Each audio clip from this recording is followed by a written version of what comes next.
Chapter 455. History was written by the victors and the truth was made up by the victors. No one knew the truth except for the person who knew the truth. Fang Yen resorted to all means possible to smear the Jiang family's father and son. He blended what he knew and then poured it all on the Jiang family's father and son. Jiang Zhuliu's counterattack was to show weakness and attack Fang Yan's character from the standpoint of the weak to win everyone's sympathy. Qiang Longtan's response was selflessness and love. He made himself into a great father who could bear any humiliation and grievances for the safety of his children. He didn't speak the truth, didn't present evidence, and didn't respond to Fang Yan's attack. However, this was the best way to respond.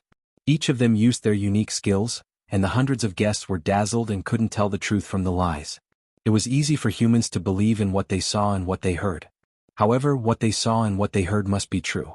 Now that Fang Yan jumped out and angrily accused the Jiang father and son, it naturally gave people the impression that the Jiang father and son had stabbed them in the back. At least there were suspicions in this regard. If they didn't stab them in the back, how could Fang Yan come over on the day of the Jiang family's wedding to ask for them? Hearing Fang Yan slander him for murdering his friend and his wife for money, Qiang Longtan's face turned angry. He glared at Fang Yan fiercely and shouted, "Ignorant boy, who ordered you to come here to frame me? I, Qiang Longtan, have always been upright and I've never done anything like what you've said. If I say even half a word of falsehood, let me be struck by lightning and die a horrible death. Ming Tu and his wife are my close friends and also my right-hand men in my business. I often think that if the two of them were still alive, what level would Long Tu Group have reached by now? Is it number 1 in Wuxia? Or is it number 1 in the world?"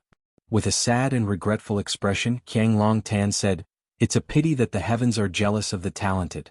Ming Tu had passed away early, so he had passed all the work to me. My management ability was inferior to his, and my research ability was like the difference between a firefly and moonlight. But I can't slack off. I can only do my best to move forward. I'm also very sad that Ming Tu is gone. But he's gone. What can I do? I took his only daughter Chaoga to the Jiang family and treated her like my own daughter. I loved her more than Zhu Lu, and I doted on her more than Zhu Lu. Everyone here, when have you ever heard of us mistreating Chaoga? Have any of you ever heard of our family treating Chaoga unfairly or wrongly? She said she wants to study abroad and I support her. I support you 100%. The only thing we argued about was that she wanted to go to the country where her parents were killed. I wouldn't let her go no matter what. It was too dangerous and chaotic there. She wants to study education and I think it's a good idea. It's a great thing for a girl to teach and educate others. I know Chaoga is smart, and I really hope that she can help me in the company after she graduates. But I respect any choice she makes." Qiang Longtan looked like an old man who had been forced into a corner by evil forces. He looked at the bride, Jiang Shangxin, with an apologetic expression on his face and said, "Yes, there's one thing that the Jiang family did not do right. It's not a secret and I'm not afraid to say it in front of Shangxin and their relatives and friends. Zhu Lu and Chaoga have grown up under our watch. The more we look at them, the more we like them and we hope that they can become a couple. In that case, won't our family be even closer? If they have another child, what a happy family that will be. I tried a few times and found out that Chaoga has no interest in Zhu Lu, so I gave up on the idea. Zhu Lu's mother spoils him too much and she wanted to make this a success, so she put in a lot of effort. This is the opposite of Chaoga's original intention, and the Jiang family has let her down. Later on, Chaoga fell in love with a guy outside. She listened to slanderous rumors and argued that she wanted to split from us and take back her parents' shares. We were willing to give her the shares because they were left to her by her parents, and we wouldn't take advantage of her. But we can't split from the family. The new energy industry has been developing rapidly in the past few years, and everyone is trying to make it bigger and stronger.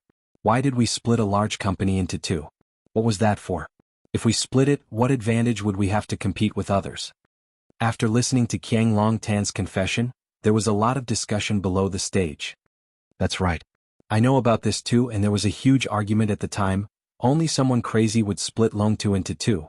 If Long Tu hadn't gone through all those things, it would definitely be developing even more fiercely now. Lu Chaoga is such a heartless woman. She was so easily fooled by that pretty boy outside that she wasted her good looks."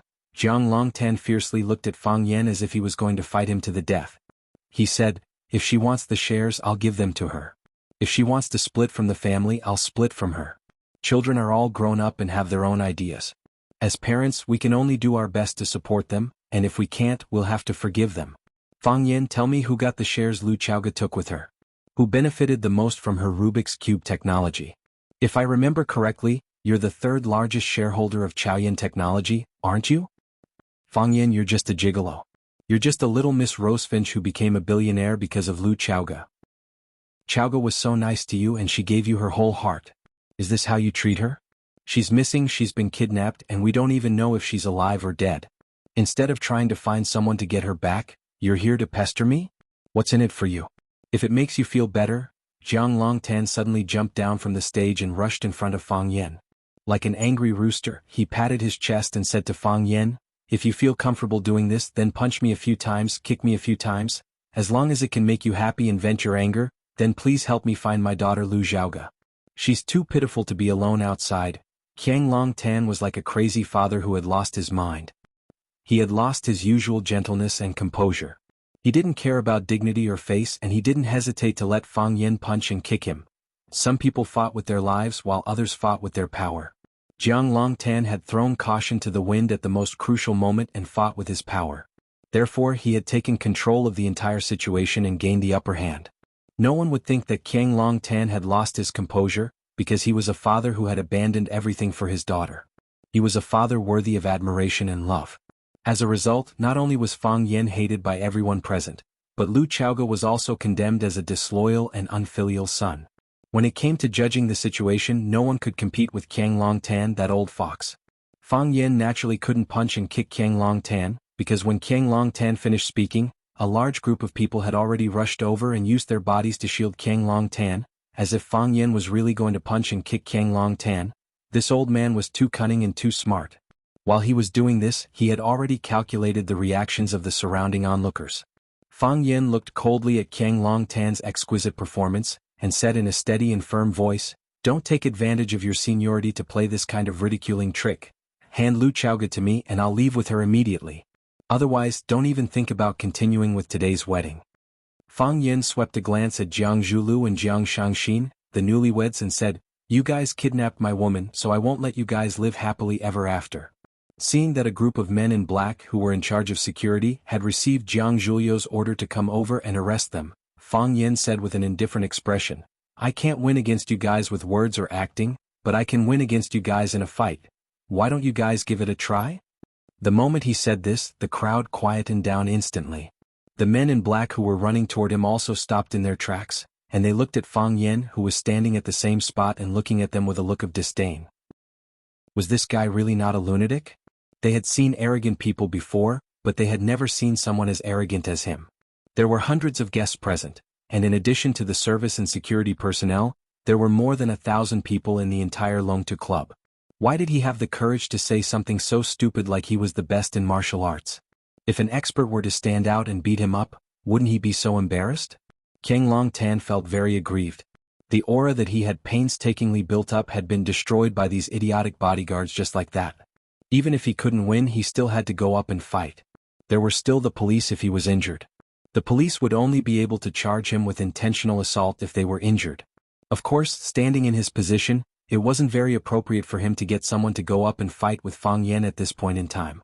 Thus, he waved his hands to dismiss the bodyguards in black.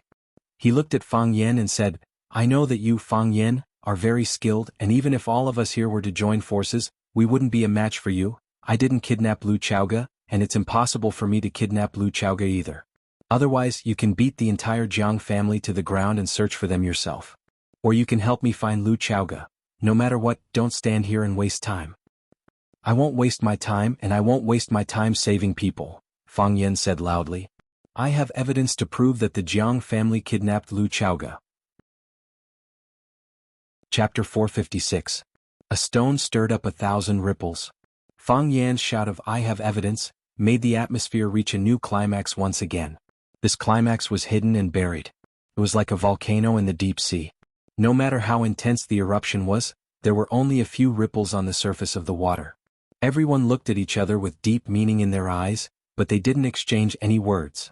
At such a sensitive moment, no one was willing to let others get hold of their weakness or show their excessive enthusiasm over some small details.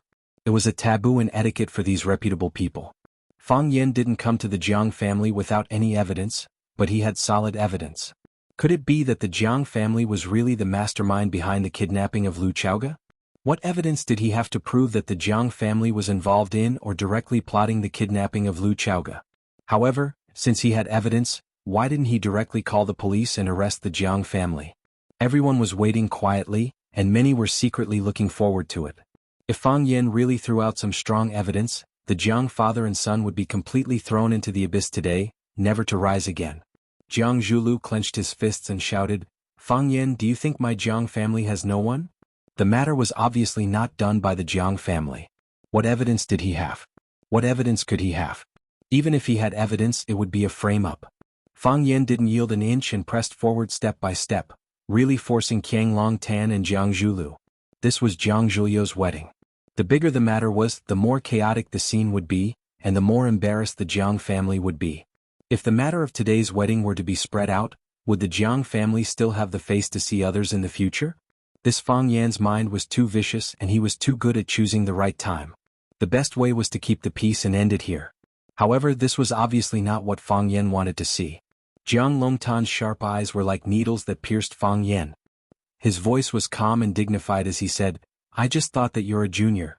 This junior's way of doing things is a bit out of line, but there's still a reason that can be forgiven. Now I think you are a vicious beast that eats people without spitting out the bones. Fang Yan, you're forcing the Jiang family into a corner. Fang Yan, I know you hate our Jiang family. I know you want to destroy our Jiang family. Since you're here today, it seems that you've made sufficient preparations. Since you insist on doing this, I'm not in a position to stop you. You say you have evidence, then show me your evidence. If you can't produce any evidence, I, Qiang Long Tan, will kill myself on your body today." The Jiangs are all businessmen, but they are also hot-blooded. A tall, thin, and gentlemanly middle-aged man walked over. He looked at Fang Yan with an unfriendly gaze and said, "This is the first time we've met, but I've heard of your name for a long time. Every time there's something related to you, you're the one who messes with others." Fang Yan didn't like hearing this. He coldly glanced at the middle-aged man and said, "I'm very interested in every time you talk about something related to me. What are those things? You must not remember, right? 3 years ago, the Maple Leaf Club held a charity auction in Yanjing City. It was also you who messed with others and almost caused the auction to be cancelled." The middle-aged man said aloud, "It's the same this time.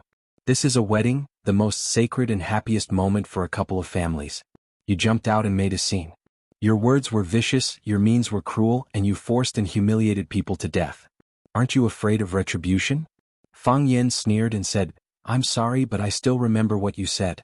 3 years ago when I returned to Yanjing for the festival, I heard that the music addict was going to perform at a gathering with my friends. I shamelessly asked someone to help me bring her into the Maple Leaf Club.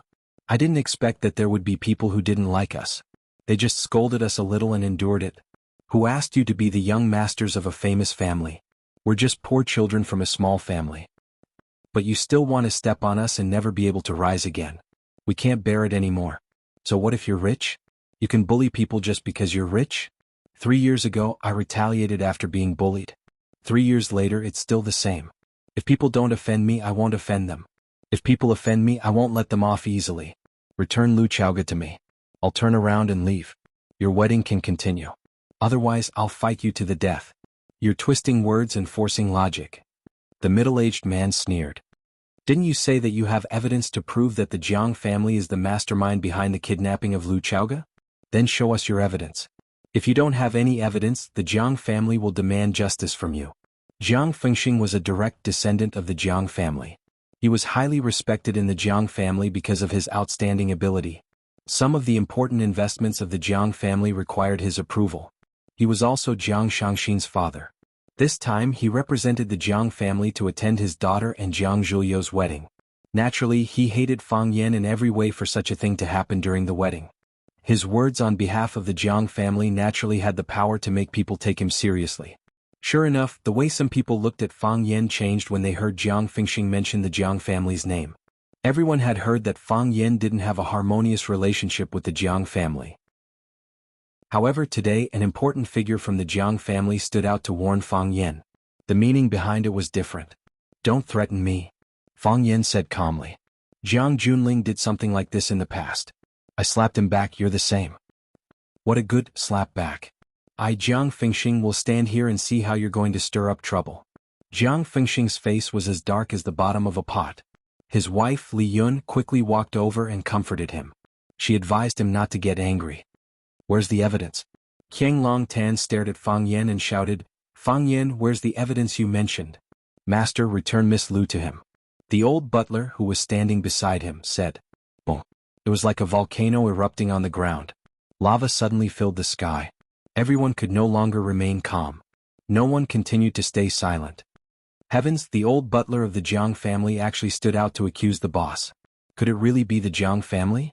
It's hard to guard against a thief from the same family. The Jiang family father and son never thought that they would be defeated by their own family. Qiang Longtan's performance just now was really amazing. This old fox, he's really capable of anything. No one thought that the old butler of the Jiang family would stand out and accuse Jiang Longtan of asking him to release Lu Zhua. This knife was aimed straight at the heart. The pain was bone deep. Slap. Jiang Zhulu slapped the old butler's face. His eyes were bloodshot as he roared, "Old dog Lu, tell me clearly. Who do you think should release Lu Zhua?" The old butler's original name was Lu Tong. He was an old man who had followed Qiang Longtan to fight for the world. He was the person that Qiang Longtan trusted the most. He was also Jiang Longtan's brain and heart. Just like how every king had some dirty and evil things that needed someone to clean up. For example, the eunuchs and the Imperial Secret Service in ancient times. Lu Tong was the confidant that Qiang Longtan had chosen to clean up these most private matters. It was also because of his recognition of Lu Tong that he entrusted the future hope of the Jiang family to him. Jiang Zhulu had deep feelings for Lu Tong. He had always called him Uncle Lu. He had never treated him as a servant. So, now that Lu Tong had stood out to stab the father and son, it was equivalent to betraying Jiang Zhulu emotionally. Even with Jiang Zhulio's years of self-control, he couldn't bear to lash out in anger. Lu Tong's face was slapped, but he still stood in the same place. He looked like he was ready to be whipped. "Young master, I watched Miss Lu grow up. We're a family. There's really no need to be so ruthless." Jiang Zhulu was even more anxious and angry. He wanted to lash out again, but Qiang Longtan grabbed his arm. "Zhulu, stop." Qiang Longtan said in a hoarse voice. Jiang Zhulu didn't dare to go against his father's words. He glared at Lu Tong viciously. If there weren't so many people present, he would have beaten this dog slave to death. Qiang Longtan patted Lu Tong's shoulder and said, "I'm usually too busy with work, so I let you discipline Zhulu. He has feelings for you and has always treated you like family. That's why he's a little too emotional. As an elder, don't take it to heart. The child doesn't know any better." "Master, I'm not angry," Lu Tong said. His expression was calm, but he was clenching his fists tightly. He was currently suffering in his heart. No matter what the reason was, standing out to report his master was a betrayal in the eyes of everyone. From now on, no one would ever trust him again. "Zhulu doesn't treat you like an outsider. The Jiang family doesn't treat you like an outsider either. I even treat you like my best brother." Qiang Longtan's voice was hoarse and he looked very emotional. "Master, your love for me is as heavy as a mountain. I'll never forget it," Lu Tong said with red eyes. "It's not easy for everyone to live. Maybe you have your difficulties and I understand you. But I don't understand. What can he give you? If you want, you can ask me for it. We're brothers. As long as you're willing to ask, I'll give you everything." "Lu Tong, what can Fang Yan give you? What did he use to bribe you?" "Master, Fang Yan didn't bribe me." Lu Tong shook his head in denial. "I've been by your side for a long time. When you and Mingtu first established Longtu Group, I was behind you. I was your trusted and taken care of. I watched Zhulu grow up and so did Chowga. I don't care what conflicts or grudges you have, and I can't do anything about it. But Chowga has already lost her parents and left the Jiang family. Shouldn't we give her a way out? Isn't this a little too violent?" Lu Tong bowed deeply to Qiang Longtan and said, "Master, let Chowga go. She's still young and doesn't know any better. Give her a way out?" Chapter 457. Lu Tong denied being bribed by Fang Yan and insisted that it was Qiang Longtan and his son who had kidnapped Lu Chowga. This was equivalent to nailing the father and son of the Jiang family to the pillar of shame. If Lu Tong was someone else, there wouldn't be such an effect. However, Lu Tong was the closest person to the father and son of the Jiang family. The power of this stab from him was so shocking. "Old dog, I'm going to kill you," Jiang Zhulu roared. "The person closest to you hurt you the most." He finally experienced the cruel feeling of being stabbed by someone close to him. Once again he impulsively rushed towards Lu Tong, but was stopped by Feng Xing who was standing beside him. Jiang Fengxing was a smart man. He knew that since Fang Yan had a way to get Lu Tong to testify against the father and son of the Jiang family, he must have something on Lu Tong or had made a deal with him. Lu Tong refused to let go. If Jiang Zhulu attacked him again, he would be confirming his crime. In the eyes of outsiders, he was angry out of humiliation and had a guilty conscience. It was extremely unwise to hurt someone in front of others. Zhulu, calm down. Jiang Fengxing pressed his palm on Jiang Zhulio's shoulder so that he couldn't move at all. He said, "You will only fall into their trap if you continue like this." "Dad!" Jiang Zhulu shouted with reddened eyes, looking extremely aggrieved. He was calling his dad Jiang Fengxing. Although his and Jiang Shangxin's wedding had yet to be completed, the two of them were already husband and wife. In everyone's eyes, they were already a couple. This wedding was just a formality. In the end, it wasn't completed and Fang Yan came over to ruin it. Now he had no choice but to consider a problem. Had their wedding already been completed, or should they choose another day to hold it again? "It's all right." Jiang Fengxing patted Jiang Zhulio's shoulder and said, "Nothing will happen. He's just a clown. He can't hold up in public." "Lu Tong, you're killing me." Qiang Long Tan gritted his teeth and said, "Why is it like this between us brothers? Master, if you let Chaoga go, I'll kowtow to you to atone for my sins. She's an orphan, poor girl."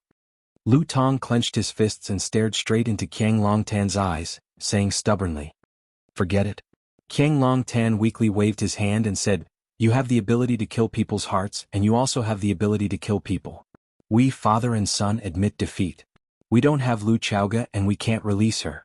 If you want to hit or scold, kill or call the police, it's up to you. There are so many people here today and they are all very good witnesses."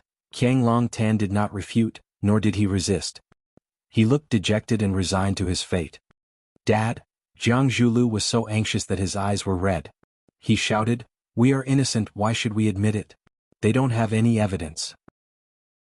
What right do they have to slander us? Let Fang Yan and that treacherous old dog produce evidence. As long as they produce evidence, I will kowtow to them and admit my guilt. Otherwise, don't expect me to bow my head. Don't expect me to admit defeat." Young people tended to be aggressive, and aggressive people tended to be impulsive. Impulsive people could do anything. Jiang Zhulu didn't have the calm and elegant demeanor of the four young masters of Huaqin. He was like an enraged cheetah, growling and wanting to charge at his opponent again and again. "Enough." Qiang Long Tan suddenly turned around and shouted at Jiang Zhulu, "What do you want? What can you do?" It was as if someone had poured a bucket of cold water on top of his head in a world of ice and snow, and Jiang Zhulu suddenly came to his senses. Yes, what did he want? What could he do? Explain? Even Uncle Lu, who was closest to him, was on Fang Yan's side and accused him and his son of being the kidnappers. How could he explain himself? Even if he had 10,000 mouths, he wouldn't be able to explain himself. Fight? Fight with who? Fang Yan? Didn't the willow tree try? Was he willing to become the second willow tree? Jiang Zhulu suddenly felt a great sense of helplessness. It was like an ant finding it hard to lift an elephant, or a young eagle finding it hard to soar into the sky. He had the heart to kill the thief, but he couldn't. All this time Jiang Zhulu had thought that he was powerful and omnipotent. It turned out that he had been wrong before, and he had been bullied until he couldn't lift a fist. He had experienced this twice. Fang Yan had given him the first time and Fang Yan had given him the second time. Jiang Zhulu had never been so depressed before and his body was turning cold. After scolding his son, Qiang Long Tan turned to Fang Yan and said, "You win. You're the biggest winner today. Let me repeat myself. I didn't kidnap Chaoga, so I can't hand her over to you. If you don't trust me, you can leave it to the police. I think they'll make a reasonable decision. No matter who they hand her over to, the criminal will be severely punished. Let me say this to you and your son.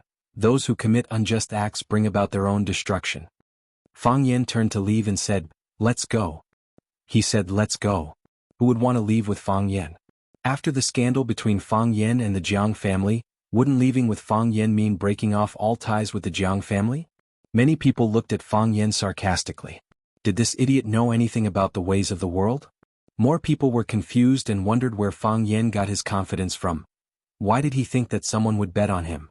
No matter how humiliated the Jiang father and son were today, they were still one of the four major families of Hua City. How could he compete with the Jiang family? They didn't expect that someone would really leave with Fang Yan, and it wasn't just one or two. Lu Shu was the first to stand up. Lu Shu didn't sit in a wheelchair today. He came with crutches. After hearing Fang Yan say, "Let's go," Lu Shu immediately stood up with the crutches beside him and followed Fang Yan to the door of the banquet hall without saying a word. Lan Shanggu's eyes widened. He felt like his lungs were about to explode from anger. Lu Shu was really a good-for-nothing. Just now he was still teaching him to cooperate and not rely on others. He had to maintain his dignity and independence. Fang Yan's words were still floating in the air when you followed him like a dog. Was this what you meant by cooperation and not relying on others? Was this the so-called dignity and attitude you showed? Were you lying to me that I was uncultured? Of course, Lan Shanggu cursed Lu Shu in his heart. This person wasn't honest, but his speed wasn't slow either. After the willow tree stood up and left with Fang Yan, he immediately became the second person to stand up. He jogged to catch up with the willow tree and pretended to hold the willow tree's arm. He said, "Walk slowly, I'll hold you." Lu Shu unceremoniously shook off Lan Shanggu's arm. "If you want to leave, just leave. Do you need to find such a lame excuse?" 2 of the 4 talents of Huaqing were taken away by Fang Yan at once. This was worth pondering. It should be known that whether it was the lame Lu Shu or the careless Lan Shanggu, they were both core figures that the Lu and Lan families were grooming as the next successors of their families. Now they were both young talents who had a say in their families. After Fang Yan and the Jiang family had a showdown, they stood up to support Fang Yan without hesitation. Then, wasn't it obvious? They were more optimistic about Fang Yan. In other words, they thought that Fang Yan could bring them more benefits, more than what the Jiang family could give them. Moreover, the Lu family and the Jiang family were in-laws. Even their relatives had abandoned the Jiang family. Wasn't it obvious? First, the guests from the vassal families of the Lan and Lu families who came to congratulate them stood up. Their backbone had already left. What was the point of them staying? Then, some of the partners who had close relationships with the Lan and Lu families, they naturally had to follow in the footsteps of their partners. The hearts of the people scattered. The scene went out of control. In the end, even the guests who were on good terms with the Jiang family or had business dealings with them stood up and left. Some people even greeted Qiang Long Tan out of respect. Some people lowered their heads and left, afraid that Qiang Long Tan would hold them back if they were too slow. The banquet hall that was previously bustling with activity and could accommodate hundreds of people was now mostly empty. It looked miserable and cold. Lu Tong bowed deeply to Qiang Long Tan. He glanced at Jiang Zhulu, whose eyes were red and bloodshot. Then he turned around and followed the crowd outside. "Traitor." Someone cursed at Lu Tong's back. Lu Tong tried his best to straighten his back and walked toward the main entrance with his head held high. Jiang Fengxing walked over and patted Qiang Long Tan's shoulder. He said, "Old Jiang, don't take it to heart. Everything will be over soon. They will regret their choices today."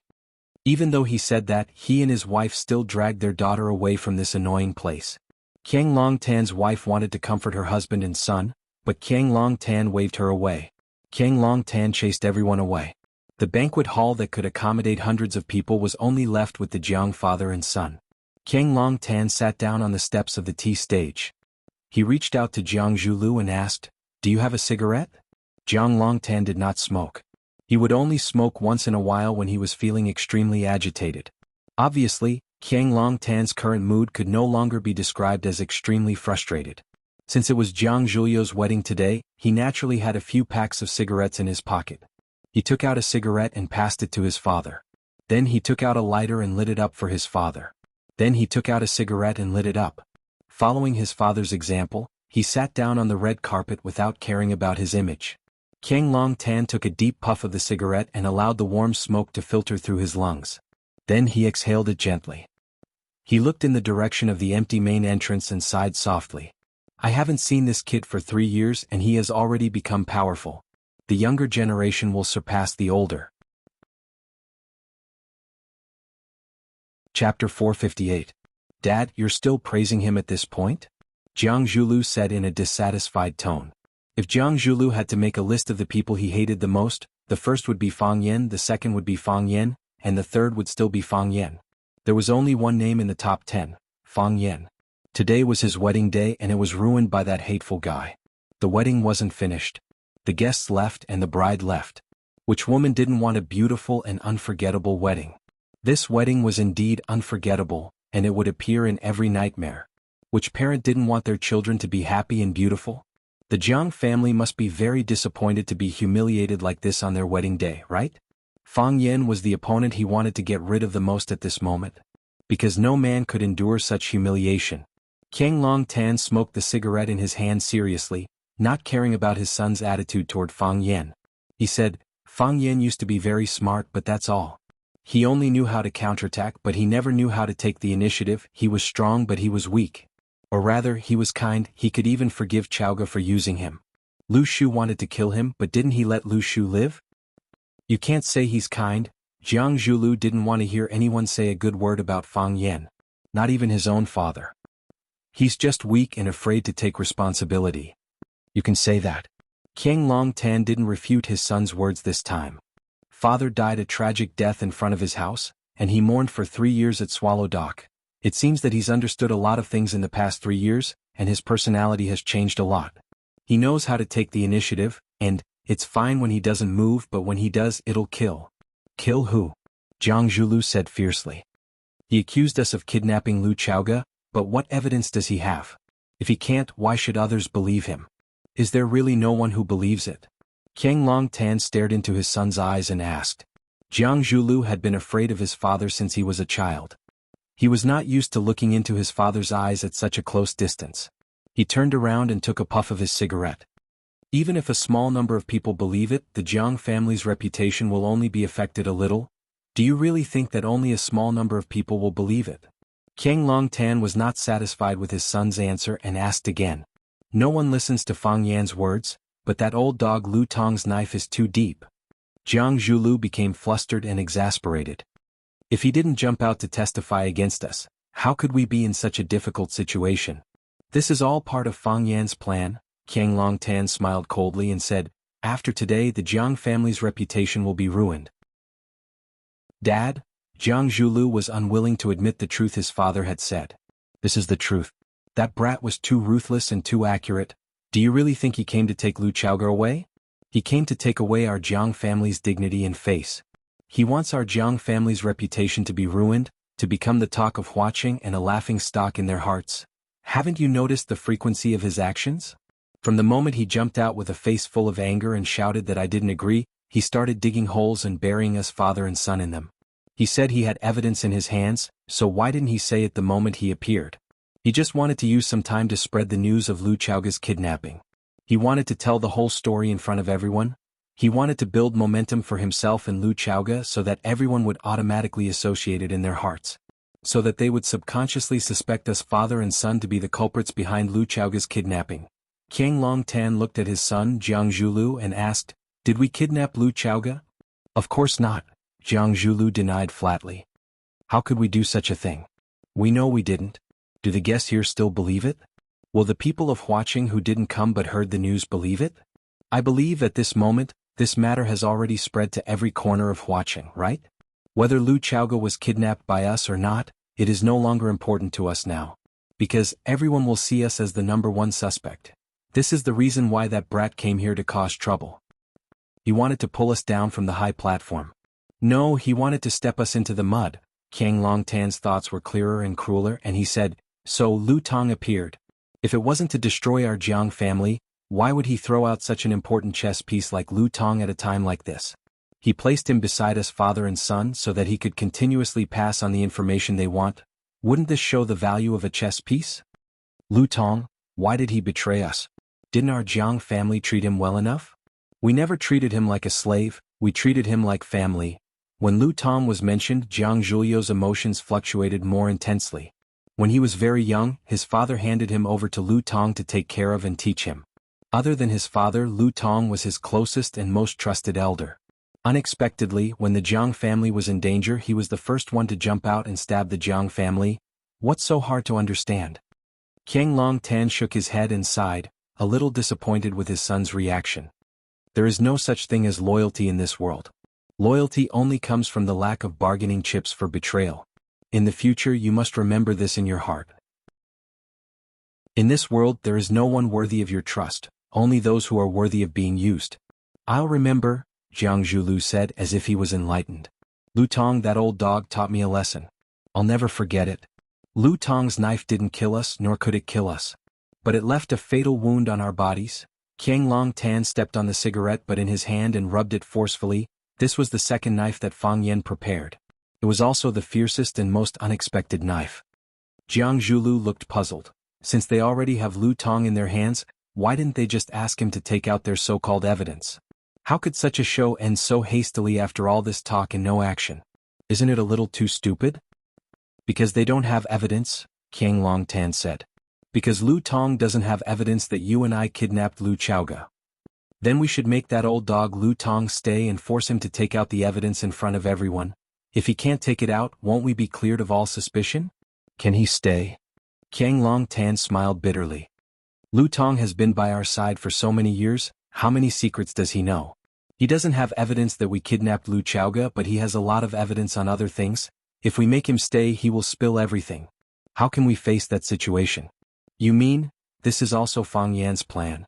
When Qiang Longtan mentioned Fang Yan, his face once again showed a complicated smile of hatred and admiration. He knows we can't stay, he knows we don't dare to. He threw Lu Tong out to stab us, that's the value of the willow tree. He didn't follow up with another attack, so we can only silently endure it. Fang Yan is that smart? Jiang Zhulu didn't want to believe it. He was more willing to believe that it was all a coincidence. Zhulu, don't tell me you can't see the deeper meaning behind each of these events? If you still don't understand after coming this far, compared to Fang Yan you are still far behind. Qiang Longtan said with some sadness. Who would want to admit that their son was not as good as someone else? Who would want to give up their father's dignity and pride? But the facts were laid out in front of him. Even if Qiang Longtan had a million reasons to speak up for his son, he couldn't say that his son was better than Fang Yan. He also prepared the third knife for our Jiang Kong. Qiang Longtan's palm gently stroked the thick red carpet under his butt. The first knife destroyed our prestige, making us unable to stand on the side of justice. As soon as he appeared, he packaged himself as a righteous and fair party, which is why I fought with him for the right to speak. We can't let them say everything, that way we can only be led by the nose. The second knife destroyed our influence. He used Lu Tong to destroy the reputation and connections that our Jiang family has accumulated for 100 years. Didn't you notice? Apart from the people of the Jiang family, no one else stood up for us father and son, because Lu Tong stood up. The moment Lu Tong stepped forward, he silenced everyone else. Even the people closest to us stood up and stabbed us in the back. What reason did they have to stand up for us? What reason did they have to fight alongside us? Our prestige was destroyed, our power was disintegrated. But our spirit was not dispersed. So Fang Yan prepared the last knife for us. The third knife was when Fang Yan left, Lu Shulan, Gugu, and the others also left. Their departure led to the departure of even more people, and in the end the situation got out of hand. Why is our Jiang family known as one of the four great families of Huaqing? It's because there are people who fear the power of the Jiang family, and look up to the Jiang family. With a shout, people gathered. But after Fang Yan's third knife stab, our Jiang family, this elephant, was completely dragged down by him and fell to the ground in a very unsightly manner. Even those people we didn't look at before dared to leave. What right do we have to be one of the four great families of Huaqing? Qiang Longtan's smile was bitter, and also very bitter. From today onwards, the Jiang family will be removed from the four great families of Huaqing. Chapter 459. From today onwards, the Jiang clan would be removed from the four major clans. This was the most serious consequence that Jiang Zhulu could imagine. It wasn't the sacrifice of a single member of the clan, but the entire Jiang clan would be buried in a deep pit. In other words, he would no longer be able to speak equally with the people in Lu Shulan Valley. Those who used to look up to and admire him would also abandon him. In the future, he would no longer be one of the four prodigies of Huaqing. There would be someone new to replace him. Although he had never cared about such intangible things before, he was now starting to worry about personal gains and losses. It was hard for him to imagine that when people talked about the four prodigies of Huaqing in front of him, they wouldn't mention Jiang Zhulu. Instead, they would casually mention another unfamiliar name. The higher one climbs, the harder one falls. This was the burden that he would have to bear in the future? He couldn't believe it, and he didn't want to believe it. Dad, is the situation really that serious? Jiang Zhulu asked in a sorrowful voice. Yes. Qiang Longtan said, is it hard to accept? How is it possible? The Jiang clan is still the Jiang clan, it's just a little ugly. How can we be removed from the four major clans? Who can replace the Jiang clan? The Lu clan? Or the Fang clan? Qiang Longtan knew that it was hard for his son to accept. How could he be willing to accept it? He was the core of this generation of the Jiang clan, the head of the Jiang clan. The Jiang clan had risen to the peak in his hands, but was it also going to fall into hell because of him? However, he was looking at the long term. When Lu Tong stood up and stabbed him, he had already guessed that there would be such a possibility. He had already begun to disperse the pressure in the depths of his heart, so he could now accept it calmly. However, Jiang Zhulu had just realized the severity of the situation, so it was inevitable that he would lose his composure like this. No one is afraid from afar and no one is surrounding us. Words cannot be moved and promises cannot be tempted. How can a clan like this still be one of the 4 major clans? In the eyes of those people, the status of the Jiang clan is far inferior to that of Lu Chaoga, Fang Yan, or the other Su Huang and Yi clans. If they had a choice, they would also stand on the opposing side. This is the general trend. Even if we cling to the signboard of the 4 great clans, what can we do? A family that is ridiculed, belittled, and even ignored by the outside world. What does that mean to us? It's just a joke for no reason. Qiang Long Tan sighed softly and said, "That's why I said the younger generation will surpass us in time." Fang Yan sharpened his sword for 3 years, and this sword pierced straight into the heart of our Jiang family, leaving us no room for resistance. To live in the same era as such an opponent is your fortune, but also your sorrow.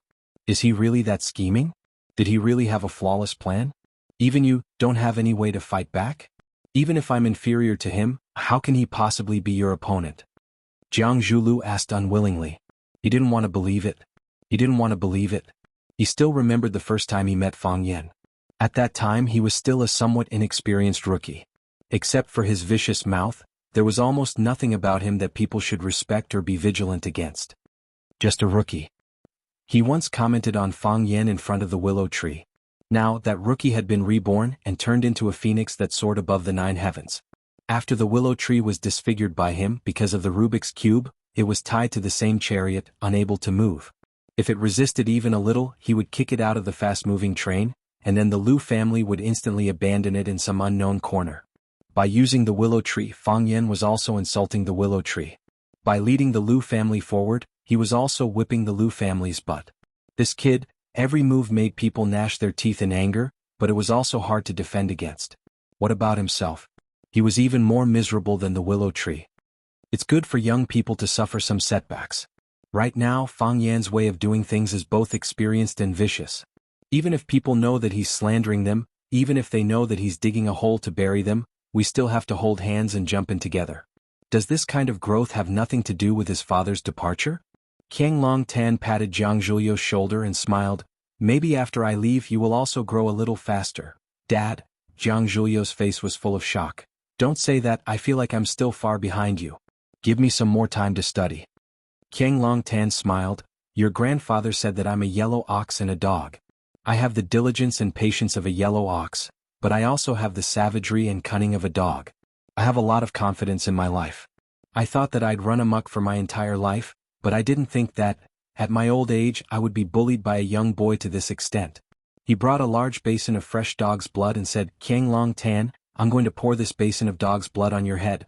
And then he did it. We didn't have any ability to retaliate. Just now, did you feel especially powerless? There will be many more days in the future. If I don't get my revenge, then I'm not a man. Jiang Zhulu sneered. He can be arrogant for a moment, but can he be arrogant for the rest of his life? Don't seek revenge for revenge's sake.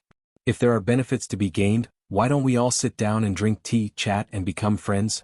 Qiang Long Tan tried to console his son. A person doesn't live to fight. That kind of life is too dark, and there's no sense of accomplishment. What we want is to control the situation, to maximize our benefits, to become the best person in a certain field. This kind of life is worth looking forward to. Jiang Zhulu pondered for a long time, then looked at his father and asked, Then who kidnapped Lu Chaoga? Who knows? Qiang Long Tan shook his head. Everyone who covets the Rubik's Cube has this possibility. Even Fang Yan could be the mastermind. Fang Yan. Jiang Zhulu was shocked. Did he direct and act out this show? He directed this show himself, then threw the dirty water on us and finally became the biggest winner in this matter. With this kid's scheming methods, it's not surprising that he could do something like this. Qiang Long Tan said in a low voice. Jiang Zhulu sucked in a breath of cold air. It was only then that he felt fear. Fear because he had a rival named Fang Yan. A guy like this, what wouldn't he do?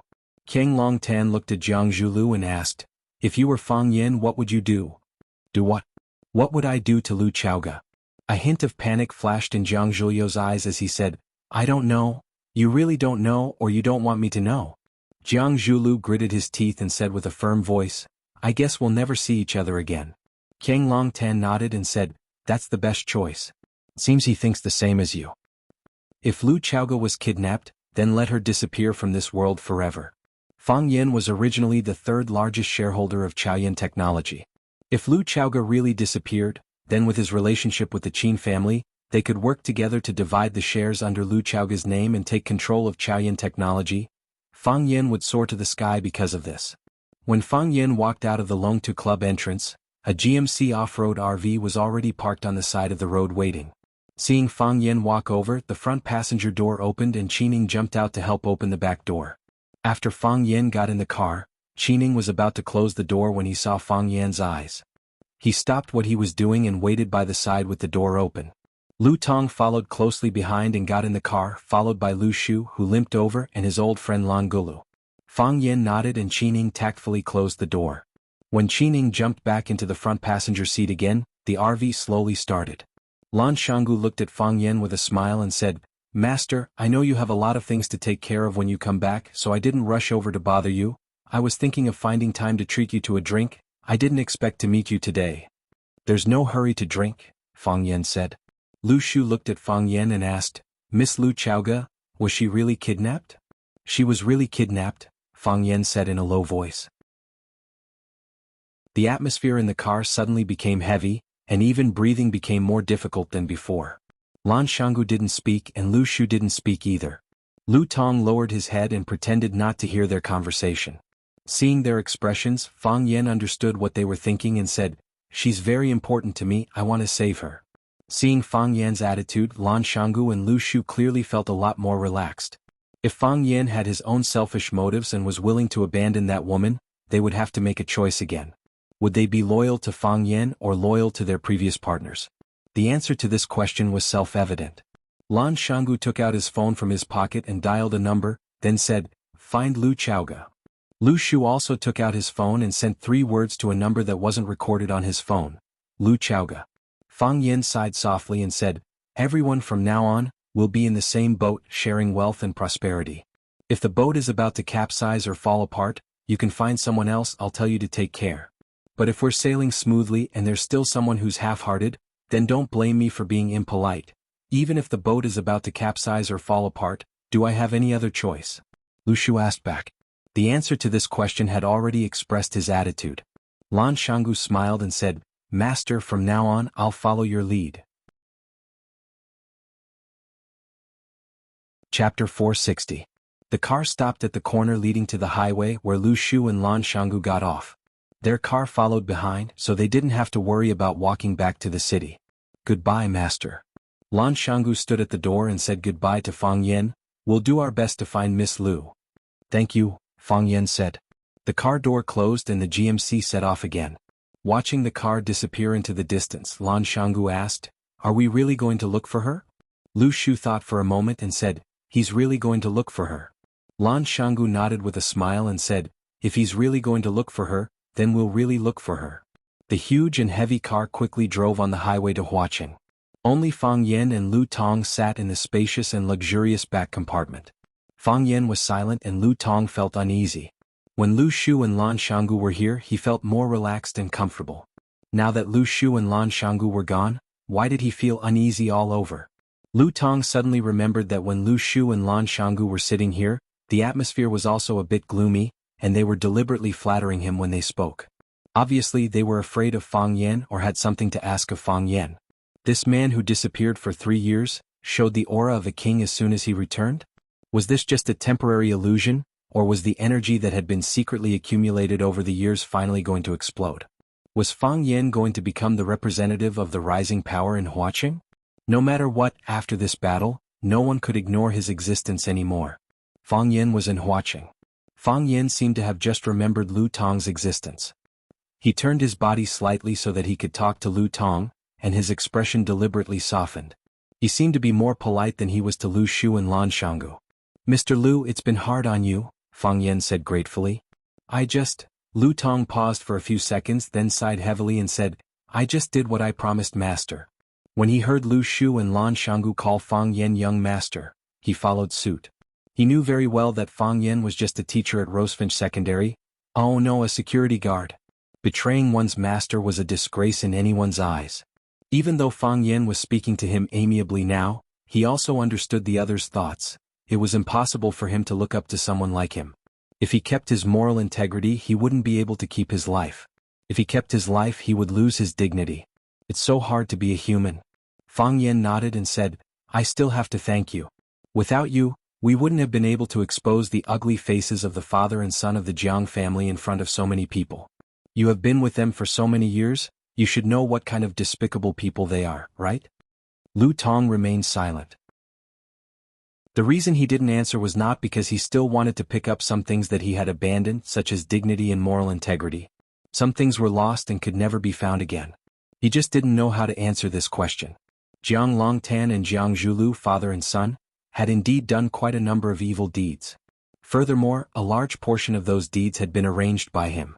He was the executor, the garbage cleaner who helped the father and son of the Jiang family. By betraying the father and son of the Jiang family, he was actually betraying himself. However, it was also because he had no other choice. Fang Yen didn't care whether he answered this question or not. He said to himself, your little son will be fine. I will let him go. I will let him gamble less and do something serious. He lost so much that he pawned his hands and feet. This is no longer gambling but gambling with his life. If they really cut off his hands and feet, is he still human? Yes, master is right. Lu Tong nodded again and again. At this time, if Fang Yen said that shit smelled good and you had a taste, he would also nod and say that he had a good taste. It couldn't be helped. Who asked his little son's life to be in someone else's hands? Lu Tong had 2 sons. His eldest son fell ill when he was very young, and his body was paralyzed and unable to move. His younger son was healthy and smart, but because his family pampered him too much, he developed a bad habit of being arrogant and lascivious. His younger son liked to gamble, which made Lu Tong very worried. Gambling was the most uncontrollable thing. When one was angry, his wife and son would bet everything on it. Gamblers could easily lose control, and once they lost control, they could do anything terrible. Lu Tong talked to his younger son several times, but the results were not ideal. Recently, he cut off his son's financial supply, and wanted to use the method of cutting off food to change his bad habit. He didn't expect Lu Tong to find someone to borrow from usury, and before the loan was paid off, he pawned his hands and feet at the God of Wealth casino in Huaqing. If a normal person won over his son's hands and feet, it would be easy to solve the problem. It was just paying back the money. Lu Tong had followed the father and son of the Jiang family for many years and had some savings. He was confident that he could help his son settle this matter. Moreover, even if he couldn't solve it, he could ask the father and son of the Jiang family for help. If Qiang Longtan or Jiang Zhulu were willing to help, the other party would more or less give some face and end this matter. Who would want to become enemies with the Jiang family? However, it was Fang Yan's people who came looking for him. If Lu Tong still didn't know that his son had fallen into someone else's trap, then he would have served Qiang Longtan for so many years in vain, to stand up and become enemies with his old master, or to let his younger son become a cripple like his eldest son, paralyzed in bed for the rest of his life. The choice wasn't too difficult. Fang Yen looked at Lu Tong's bowing appearance, and his heart was slightly bitter. This was also a father who could sacrifice everything for his son. It was a little familiar but also a little strange. What's your plan for the future? Fang Yen asked. Lu Tong was stunned for a moment, and his eyes stared at Fang Yen with suspicion and vigilance. Wasn't this just a one-time deal? He stood up to help Fang Yen, and Fang Yen returned him a complete son. Why did he have to ask him what his plan was? Fang Yen smiled and said, if you help me, you'll naturally offend the father and son of the Jiang family. You know very well how the Jiang family does things, and there's another general family standing behind them. In Hua City, only I can protect you from death.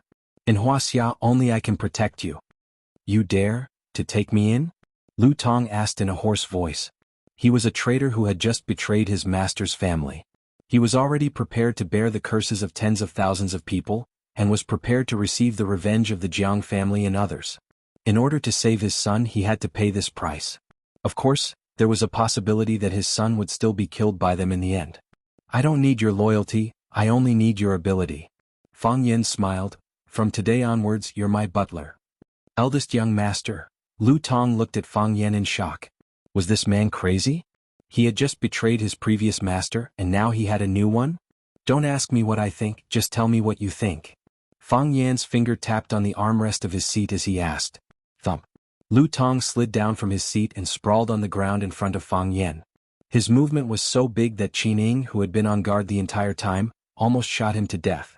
However, after comparing the martial prowess of Fang Yan and Lu Tong, he gave up on this method. Eldest young master, from today onwards, I'll be a vicious dog at your feet. I'll bite whoever you want me to bite. I don't ask for great wealth, I just want to ensure the safety of my family. Qining, make the arrangements. Fang Yan said. Yes.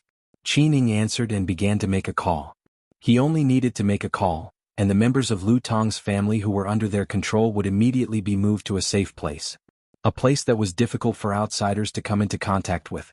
The GMC RV stopped at the underground parking lot of the God of Fortune Casino. Under the lead of a blonde, a few men in black helped a pale young man walk over. Seeing the thin and delicate young man, Lu Tong was so happy that his eyes were brimming with tears. He ran over and slapped his face again and again. Teacher, the blonde stood under the car and respectfully greeted Fang Yan. This kid hasn't changed his gambling habits. He lost both his hands and feet. When we locked him up, he still wanted to borrow money from us to continue gambling. He said he wanted to win his hands and feet back. How could he win? Who would win for him? Idiot. Oh right, Boss Zhao asked me to say hi to teacher. He said that in the future, if teacher wants to entertain someone, just tell him in advance and he'll definitely treat that person well. Fang Yan didn't respond to Boss Zhao's greeting. Instead, he looked at the blonde and said with a gratified expression, some people use knowledge to harm others, while others use knowledge to save others. San Xian, you belong to the latter. I'm very satisfied with your performance. San Xian's face was flushed with excitement. He held his head high, chest out and legs together. He loudly said to Fang Yan, this is all because of teacher's guidance. I've just achieved a small achievement, but I'll definitely not be arrogant and impatient, and make greater contributions to the country and society. San Xian was the one who took the credit for Lu Tong's betrayal. He was the one who found out that Lu Tong's son Lu Wei was a gambling addict. He and Boss Zhao from the God of Fortune Casino worked together to set up a trap to win his hands and feet. He was also the one who personally negotiated with Lu Tong. A blonde hooligan gave him a big enough stage and he was able to blossom with brilliance that no one could look directly at. I'm looking forward to your future. Fang Yan said. Lu Tong trembled with anger. You set up a trap to frame my son and you call that using knowledge to save others? You call that a small achievement? You even say you want to make greater contributions to the country and society? Lu Tong was angry so he slapped his son even harder. Chapter 461. Lu Chaoga heard the sound outside, and her consciousness gradually woke up. She opened her eyes and quickly closed them again. The light was too bright for her eyes to adapt. Her last memory still stayed in their car into the truck compartment, and the truck door closed into extreme darkness. Then the car swayed all the way forward. Finally, their brains became heavier and heavier and then they all fell asleep. Now thinking about it, the truck compartment must have been sprayed with some kind of drug. The drug was sent into the car through the air conditioning gas circulation system of the Mercedes-Benz. Even without opening the door, it could make them lose the ability to resist. What is this place? She was lying on an iron bed with a white bedding on it. Although there was no object covering her body, and her body was curled up because of the cold, she was treated very well compared to the status of a kidnapped hostage. The room was simple with a white iron table and 2 white iron chairs. There was nothing else. Lu Chaoga felt a little dizzy as if the bed had been shaking, or the whole room was shaking gently. The door of the room was pushed open and a tall man with a beard came in. The man was wearing a desert-colored military camouflage suit. The front of the coat was open, revealing a small black vest and strong chest muscles that were fuller than a woman's chest. On his feet was a pair of black military leather boots. The leather boots clattered on the ground, and every step seemed to make a hole in the floor. The man's left hand was holding a glass of water in a glass. The man's right hand was holding a knife, a sharp dagger with different depths of serrations. The man put the water in his left hand on the iron table in the room, then pulled out the chair and sat down. Looking at Lu Chaoga who was sitting on the bed and looking at him with a vigilant face, he said with a smile, "We have said hello, I am the Lord God. You should remember my voice, right?" Lu Chaoga jumped out of bed, pulled out another chair, and sat down in front of the Lord God. Dignified and elegant, without any awareness of being a hostage. She pointed to the glass of water in front of her and asked, "May I?" "It's prepared for you," the Lord God said. "Drink it and detoxify yourself." Lu Chaoga picked up the glass of water and drank it in one gulp. She felt that she was really thirsty. Every cell in his body was screaming for water. The Lord looked at Lu Chaoga thoughtfully and said, "You're really not afraid of death." "We've already discussed this issue," Lu Chaoga said impatiently. "I think as a kidnapper your time is more precious than mine. We can go straight to the next part." The god laughed and looked at Lu Chaoga with admiration. "It's a pity that I don't like women, otherwise I would definitely like you. You're such a—" The Lord thought for a few seconds and finally came up with a suitable adjective. He said, "Superb." Whoosh, whoosh, whoosh, the sharp blade in the Lord God's hand spun into a beautiful knife flower and said with a smile, "So I also brought a knife." Lu Chaoga looked at the Lord God and didn't respond, quietly waiting for his next move. Not impatient, not anxious, not panicked, not afraid. As she said, she was prepared for the worst. The Lord God stared at Lu Chaoga's dignified and beautiful face for a while, then said helplessly, "Meeting a hostage like you is a very unlucky thing for the bandits, because we can't find any sense of accomplishment in it. A woman who doesn't understand fear, this is the first time I've seen it. A kidnapper who talks so much nonsense, this is also the first time I've seen it," Lu Chaoga said coldly. The Lord God laughed and said, "Kidnappers also have emotions, likes and dislikes. It's because I admire you so much that I can't bear to use torture in the past. How about we choose a more peaceful way of communication?" "What kind of peaceful way of communication?" "Give me the Rubik's Cube technology and I'll keep you alive," the Lord God said. "With the scale of your assets now, even if you hand over the Rubik's Cube, you won't have to worry about food and clothing for the rest of your life. Moreover, you are so beautiful that countless men are willing to do anything for you. Even if they lie at your feet and become a dog, they will also rush to you. I know men too well, you won't lose anything and you can live a happier and more comfortable life." "Sounds good," Lu Chaoga said with a blank expression. "Don't you think so?" The Lord God comforted softly and said, "In the years you have held the Rubik's Cube, when have you ever had real freedom? You have to follow a large group of people when you go in and out, someone has to go in and check first when you go to the toilet, and someone has to taste everything you eat first. How many assassination attacks have you experienced? How many bodyguards have you sacrificed? Why bother? You have a lot of money but you don't squander it, you have a good time but you don't enjoy it. Why do women make it so difficult for themselves? For something that is no longer important to you, you bet your beautiful little life. Is it worth it?" "It's not important to me," Lu Chaoga said. "It's important to him." "Fang Yan?" The Lord God's face was full of sarcasm, and his tone became contemptuous and disdainful. He said, "That pretty boy? Besides having a sissy face, what else could he do? What else can he bring you? Do you need to be so devoted to such a useless man even at the risk of dying?" Lu Chaoga looked at the Lord God and said, "In this world there is hatred because of interests, but there is absolutely no love without reason. What he has done for me you don't need to know. What I can do for him you can witness." The smile on the Lord God's face gradually faded, and his eyes were murderous as he said in a hoarse voice, "I will kill you, this is what I am best at, this is what I am willing to do for him." Lu Chaoga said, "If I really die he will be the biggest winner. As long as the Rubik's Cube is not lost, Chao Yan will not fall. I have already made a will that if anything happens to me, all the shares of Chao Yan under my name will be given to Fang Yan. In that case he will become the largest shareholder of Chao Yan, he will gain true control of Chao Yan." The tiredness on Lu Chaoga's face faded a little and she said in a very relaxed tone, "If Chao Yan falls into his hands, it will be even more difficult for you to take away the Rubik's Cube. He is not a very easy person to talk to." The Lord God did not speak for a long time. Is this woman crazy? Of course she is not crazy. She is Lu Chaoga, the lifelong owner of the Rubik's Cube technology, the person in charge of Chao Yan technology, and a revolutionary in the field of new energy. In the second year of Chao Yan Technology's founding, she was named the Best Technology Entrepreneur of the Year by Wuxia Finance. In the third year of Chao Yan Technology's founding, she was also named the Best Entrepreneur of the Year by Wuxia Finance. Because the whole year was full of publicity and reports about the little flame of Chao Yan Technology. The United States Time magazine published her photo on the cover of the annual Christmas special issue. The advertising words were, This woman has illuminated Wuxia and will illuminate the world. Everyone knew that she was an outstanding woman, a strong woman who was worshipped by countless people. However, if you say that she is not crazy, the Lord God is not willing to believe it. Because every word she said is too crazy and too unreasonable. What love does a woman like her need? As long as they run the business well, they will have the world. Everything in the world can be taken, including men. However, she said that she is willing to die for a man. Moreover, she is very happy that if she dies, the man will inherit her inheritance and control her business. Isn't this something that only a madman can do? I don't believe it. The Lord God said. I don't believe that there will be such a person in the world, there will be such a woman. He grabbed Lu Chaoga's arm and put her palm on the table.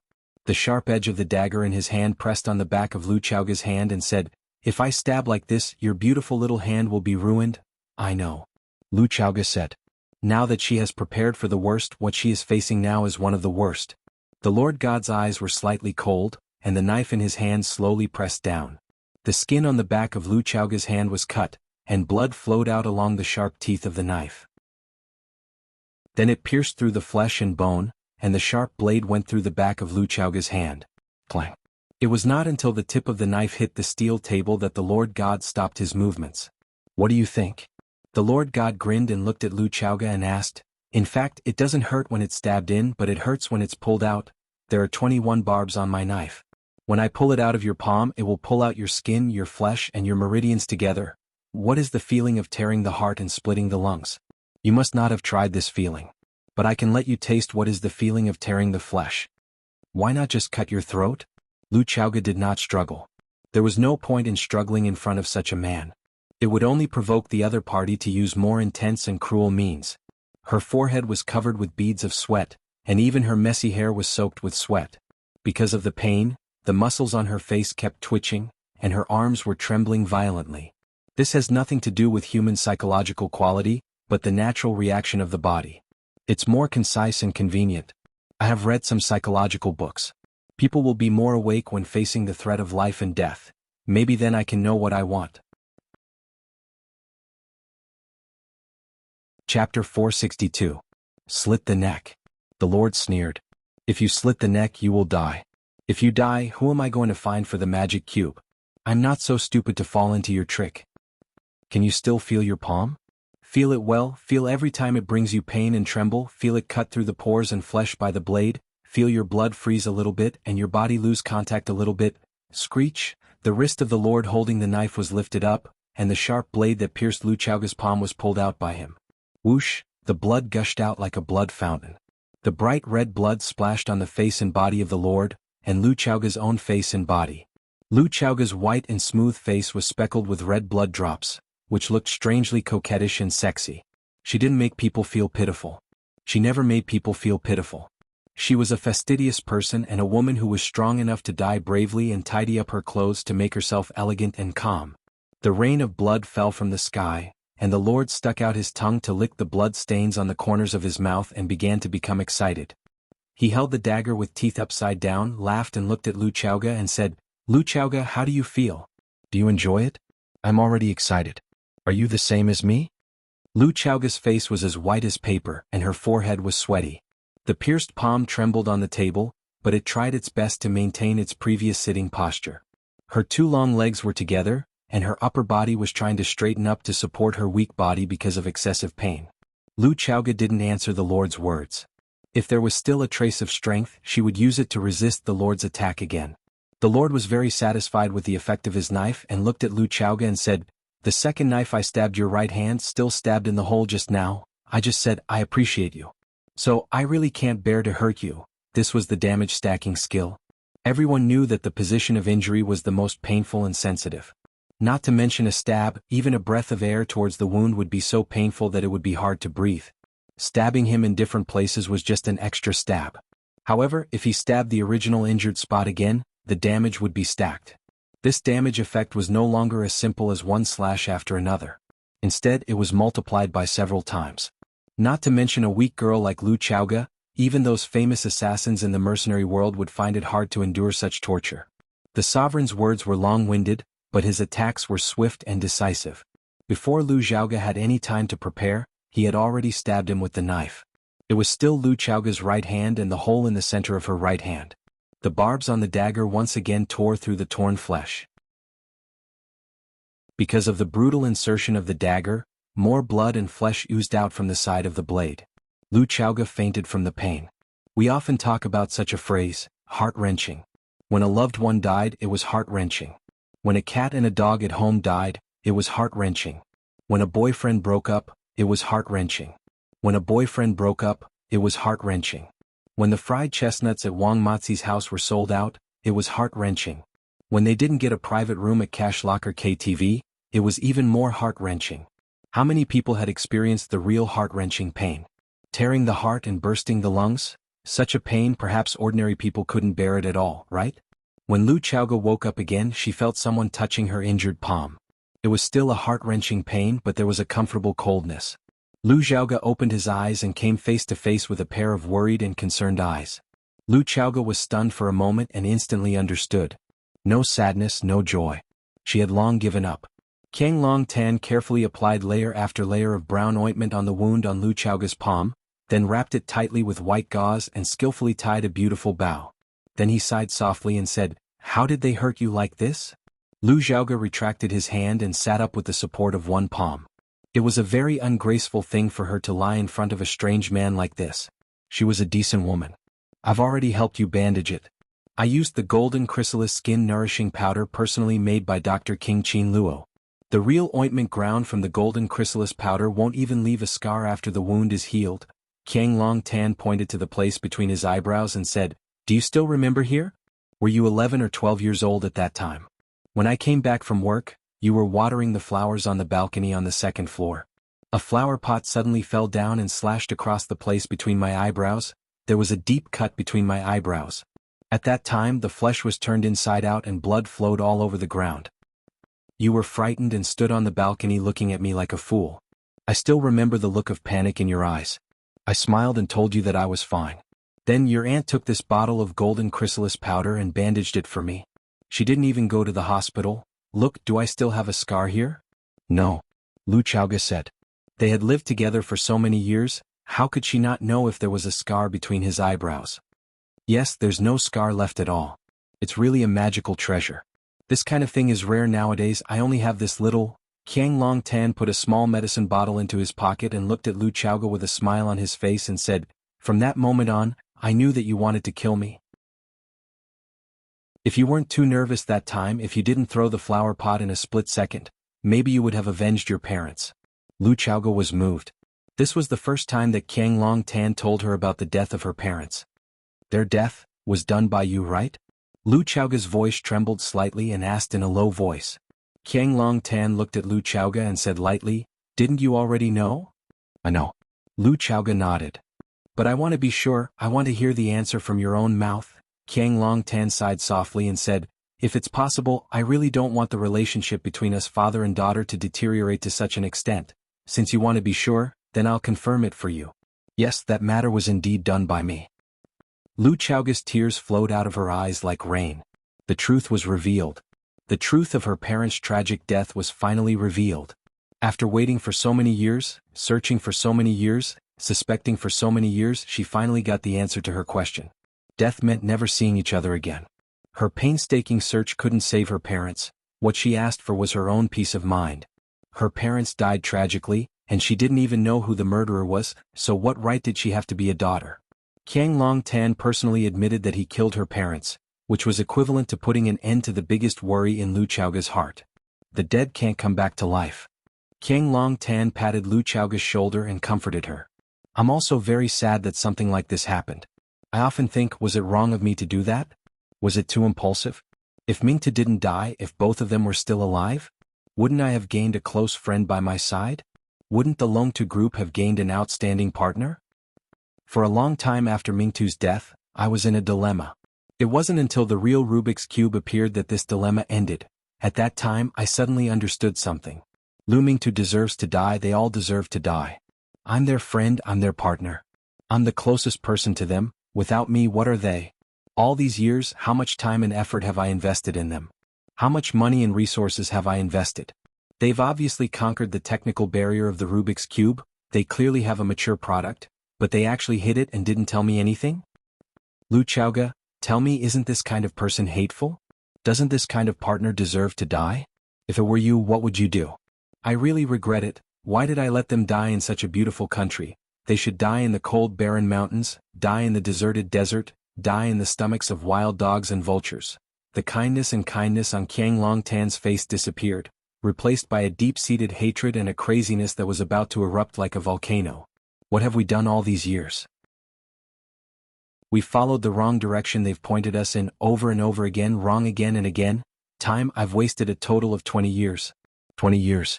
Lu Chaoga, if I had gotten my hands on the mature Rubik's Cube 20 years ago, if I had developed the Rubik's Cube 20 years ago, do you know what would have happened?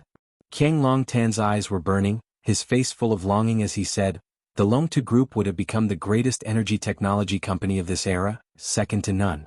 Qiang Longtan would have become the greatest entrepreneur of this era, second to none. What internet legend? What real estate tycoon? Can these be compared to the inexhaustible energy industry? Qiang Longtan reached out and hooked Lu Chaoga's neck, roaring like a madman. Lu Chaoga, can you imagine? If I had the Rubik's Cube 20 years ago, what would I have achieved now? The whole world would have to shout my name, all the influential people would have to look up to my existence. Yes, I'm the king of this world.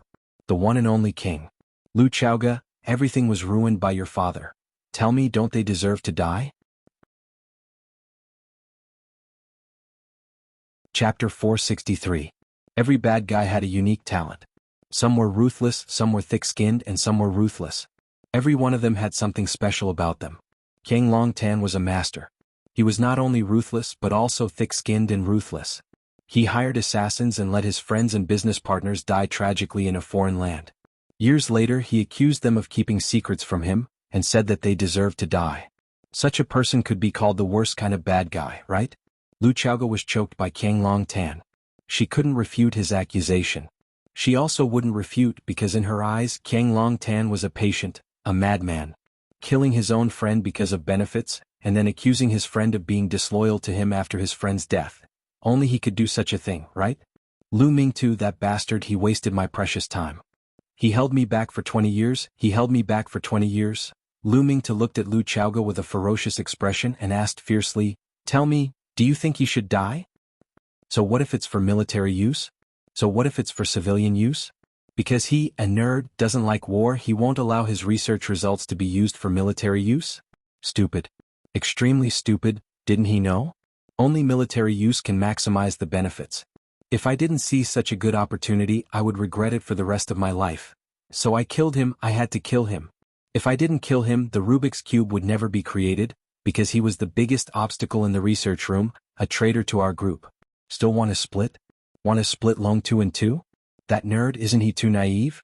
Longtu is my life's work, my life's hope. How could I allow such a thing to happen? Understood. Understood everything. Lu Chaoga's tears flowed faster and faster, and her heart was aching more and more. She had never experienced it and no one had ever told her about it. Her parents died in the hands of two nameless robbers. That's what everyone said. As if this was the truth of her parents' death. But she knew that wasn't the case. There must be other secrets. However, what exactly happened? Why were her parents killed? Now she finally knew the cause and effect of the whole thing. This kind of feeling was very joyful but also more sorrowful. She was happy that she could finally enter her parents' lives and understand some of the stories that happened when they were alive. The sad thing was, it was as if they had come back to life in their own memories and died all over again. He wanted her to suffer the pain of losing a loved one again. Cardiac-shattering roar. Lu Chaoga's father, Lu Mingtu, was a typical technical talent. His greatest achievement in life was opening Pandora's box with his own hands. At that time, the box was only half open, but his good friend and business partner, Qiang Longtan, couldn't wait to cash in on the huge profits. He wanted to turn the Rubik's Cube into a scythe of death that harvested flesh and blood and a criminal helper that bombed civilians. Lu Mingtu didn't want his hands to be stained with blood. He was more inclined to commercialize the Rubik's Cube technology, bringing a better and more convenient life for people all over the world. The two of them had a conflict over the future development of the company, and the confrontation became more and more intense. The gap between the two friends grew deeper and deeper. In the end, Lu Mingtu didn't want his brother to turn against him, so he took the initiative to compromise and propose to split Longtu into two, one for civilian use and the other for military use. Qiang Longtan thought that Lu Mingtu had evil intentions towards Longtu Group, so he asked Lu Mingtu to go on a vacation and relax. They would discuss the division of the company when he came back. Of course, Lu Mingtu and his wife would never be able to return from that country in this lifetime. This was the truth behind Qiang Longtan's murder of Lu Mingtu. It turned out that many years ago her father had done the same thing as her. The difference was that her father failed and paid with his life. She succeeded, but she also paid with her life. Qiang Longtan stared at Lu Chaoge, whose face was full of tears, and said sarcastically, "What's even more ridiculous is that what Lu Mingtu insisted on preventing in the past was now accomplished by his own daughter. He didn't allow me to commercialize the Rubik's Cube technology, but he couldn't see his own daughter commercialize the Rubik's Cube with his own eyes. Lu Mingtu, if you still have a spirit after your death, shouldn't you open your eyes and take a look? Look at the surprise your good daughter has brought you? Do you regret it? Regret being an idiot and a jerk? All smart people know that the Rubik's Cube can only be used for military purposes to maximize the benefits, but you just don't allow it to appear? The Rubik's Cube technology was indeed commercialized for military use, but it wasn't because of Lu Chaoge's own intentions. A world-leading energy product like the Rubik's Cube had to be strictly controlled by the country. Originally, the country had proposed to buy or invest in it, but in the end, the old master of the Qin family stepped in and suppressed the matter. However, old master Qin also agreed to a condition of the country. The Rubik's Cube technology would become the most loyal and powerful backing of the armed country. After the establishment of Chaoyan technology, Lu Chaoge signed a cooperation contract with the military. The contents of the contract were confidential, but the Underground Research Institute of Chaoyan Technology did have a few more studios working hard in the direction of military development. Qiang Longtan must have thrown a pawn into the Underground Research Institute of Chaoyan Technology, so it was understandable that he knew some of the situation.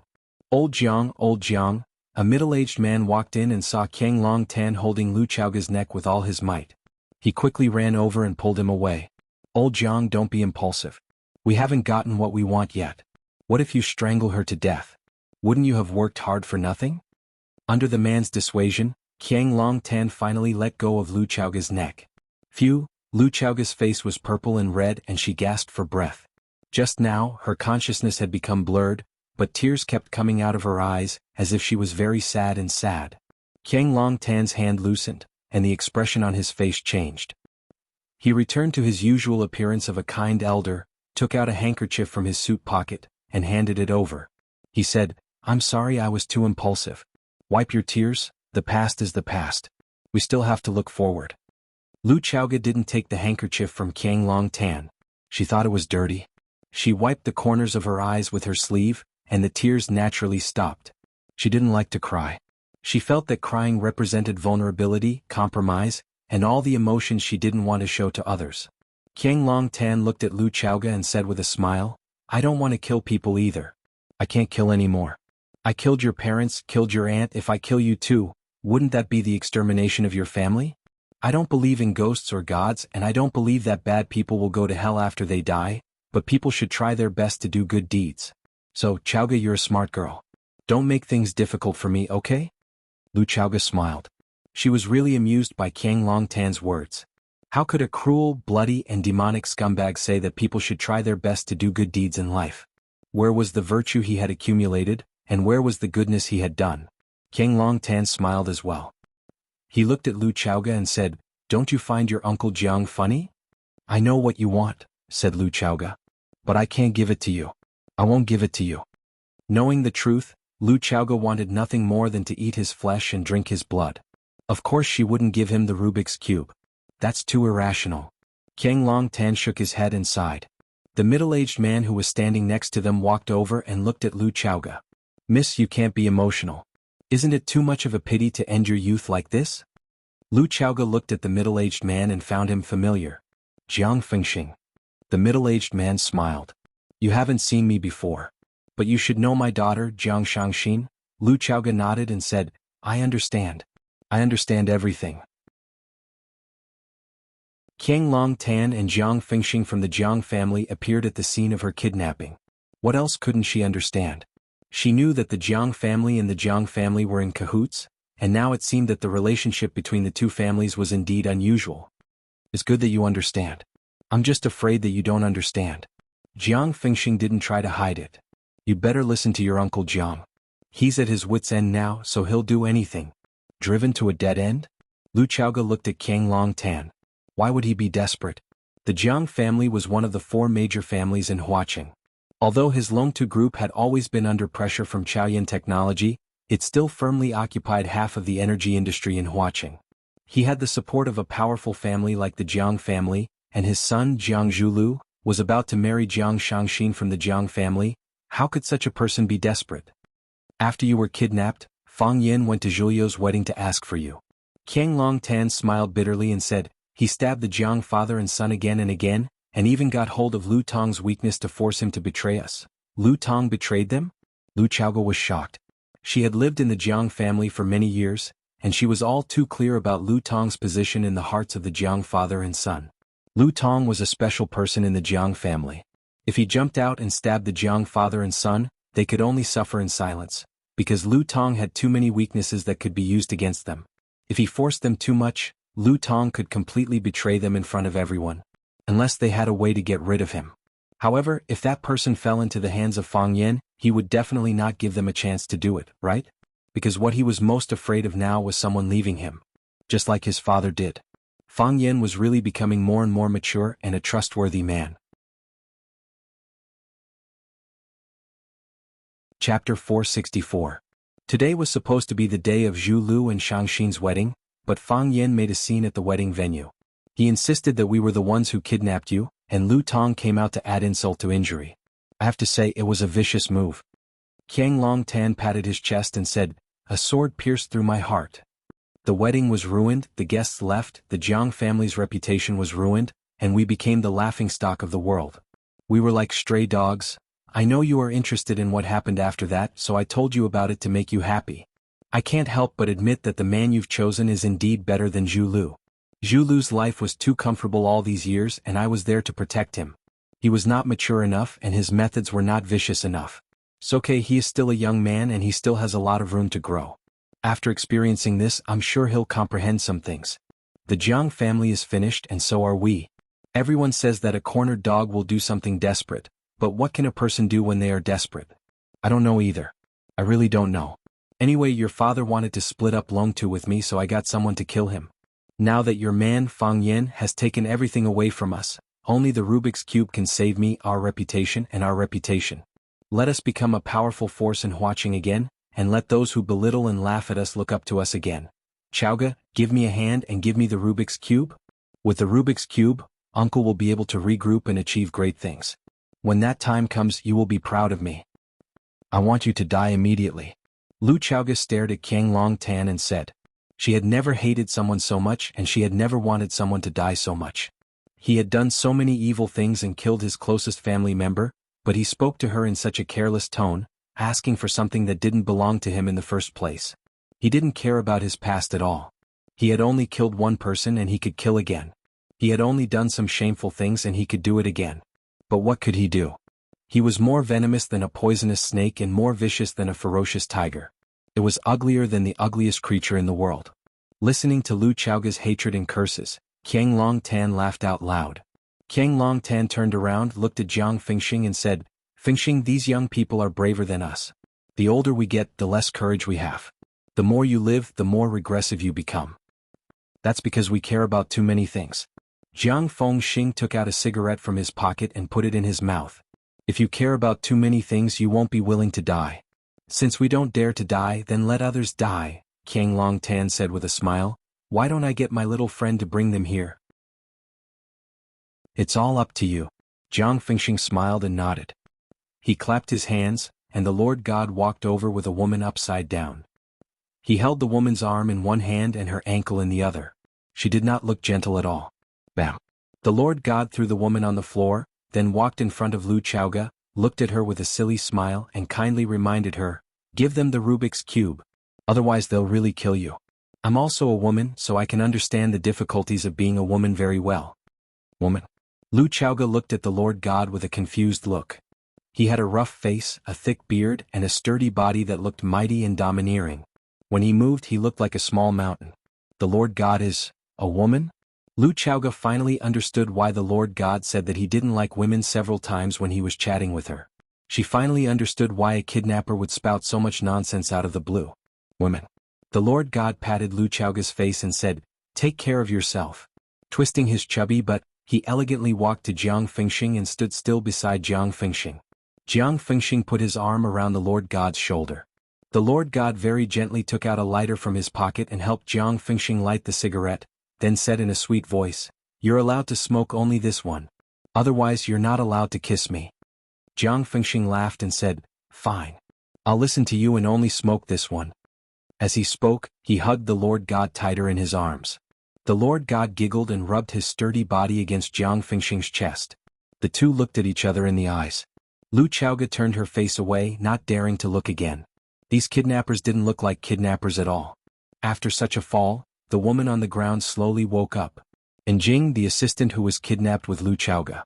She saw Lu Chaoga sitting on the iron bed and hurriedly shouted, "Boss." She rushed in the direction of Lu Chaoga, but was kicked out by Qiang Long Tan. And Jing's body retreated and then heavily hit the iron table in the middle of the room. Qiang Long Tan slowly walked over. When Enjing was about to get up, he grabbed her hair and pressed her body against the table again.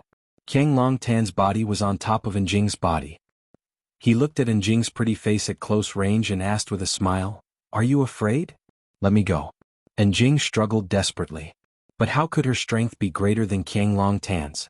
No matter how hard she tried, she couldn't lift Qiang Long Tan's body from her chest. "Your life is not in my hands but in Lu Chaoga's hands. Beg her.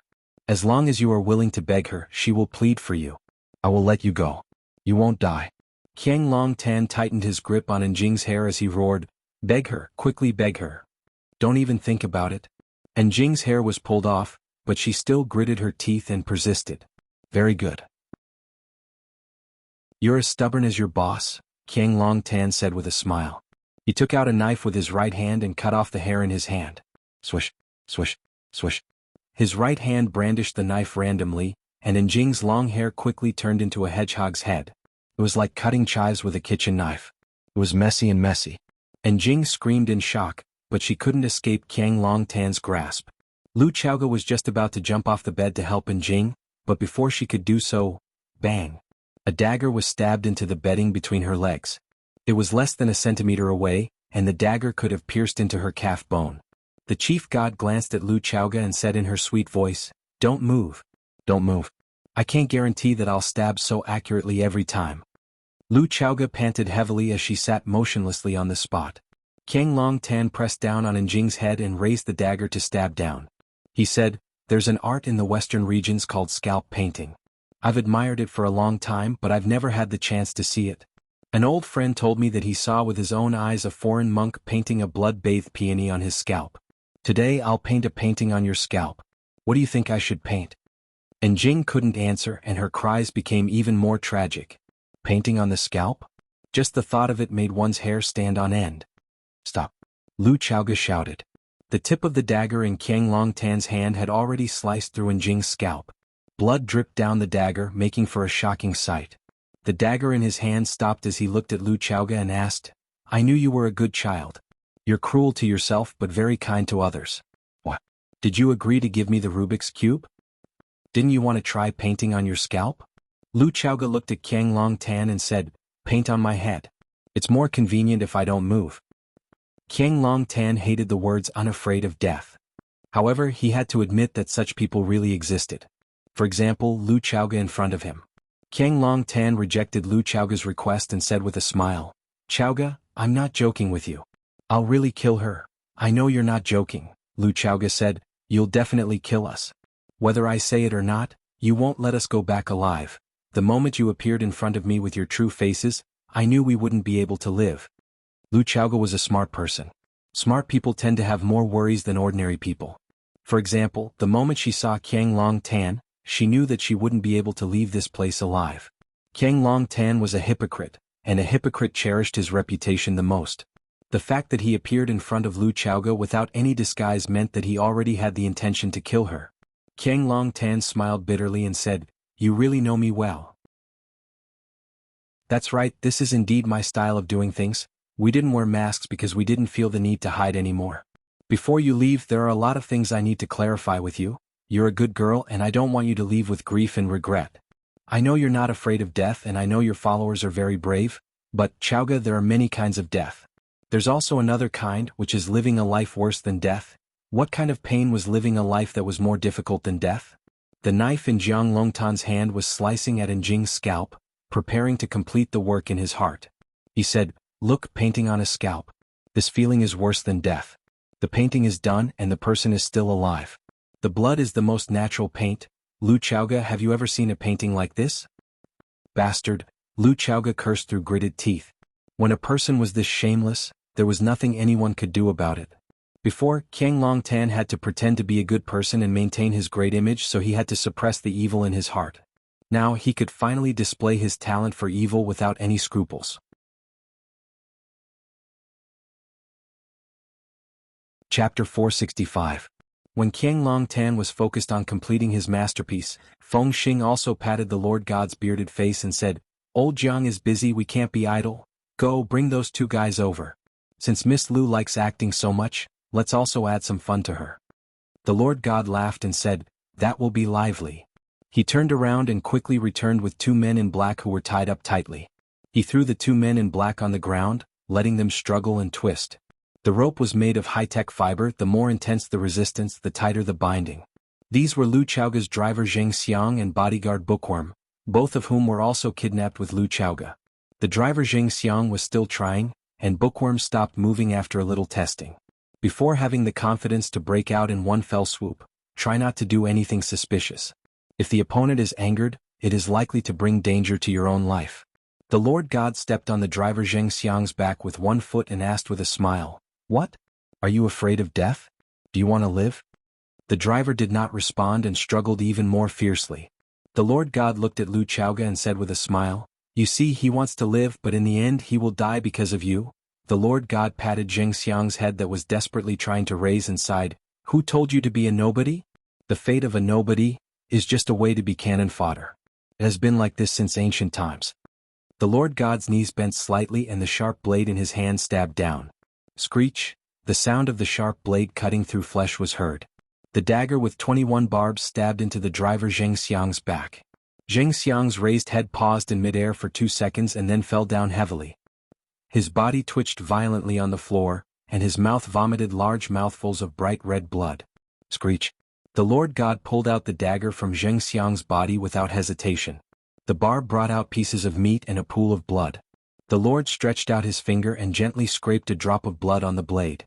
He put it in his mouth and sucked it. He turned to look at Lu Chowga and said, "Look, you killed him. No matter what, this is a human life." Zheng Xiang's back was bleeding, and Lu Chowga's heart was bleeding. She had experienced such a scene countless times, and every time she experienced it, she would feel a deep sorrow that was hard to suppress. Humans were not animals, so why did they have to kill each other? That taciturn but loyal driver, what crime did he commit? For the sake of profit, they could casually take away other people's lives. "You will get what you deserve," Lu Chowga said through gritted teeth. She bit her tongue, and her mouth was filled with the sweet taste of blood. She had purposely bitten her tongue. That was the only way she could remain rational and clear-headed. "You will all die a horrible death. That's a matter for the future." The Lord God said with a smile, "I said I like to kill. But you didn't believe me. Look, my interest is now completely aroused by you. What game is more addictive than this?" The Lord God walked up to the bookworm and stepped on the Lord God's chest with one foot like before. He said, "I just pierced his heart from the back. This time I will stab you through the heart from the front. While you look at me, let me stab you through the heart. At that time you are not completely dead and your brain can still stay awake. I will pull out the knife when you look at me, and then you can hear the sound of rustling flesh and the knife rubbing against each other. Have you used a knife to cut a piece of paper? Have you used a knife to cut tofu? Yes, that's the sound. These are all my leftovers." The Lord God said. "Do you have any new tricks?" The Lord God looked at the bookworm's calm eyes, smiled and nodded and said, "I almost forgot. You are different from them. You used to be brilliant, the king of the mercenary world. The king of soldiers returned and became a dog of the Qin family, but I still respect you. Tell me, how do you want to die?" The bookworm thought about it seriously and said, "When I was in North Africa, I often played a scarecrow game with people. You would stab people with knives, and the one who could stab the most and still survive was the winner. The person with the most knives was the final winner, the scarecrow. When I played before, I was the winner every time. My highest record was 412 knives. However, I used to be the stabber and never had the chance to become a scarecrow. Why don't you help me today? The Lord God's face was full of excitement, and his eyes glowed with excitement. He liked to kill people, and he liked to kill different people, and he liked to kill different people. He had heard of this scarecrow game, but he had never played it. This was not only a novel way of killing, but it also challenged the psychological quality and knife technique of the stabber. Stabbing a knife into a person's body over and over again and not killing them immediately, just thinking about it made one's blood boil. If the stabber's psychological quality was not up to standard, or the knife technique was not agile and delicate enough, it was easy to stab people to death. Moreover, the bookworm said that his highest record was 412 knives. How many knives could he stab? Could he break the bookworm's record? Those who were skilled were bold. As a swordsman, he was itching to compete with his opponent.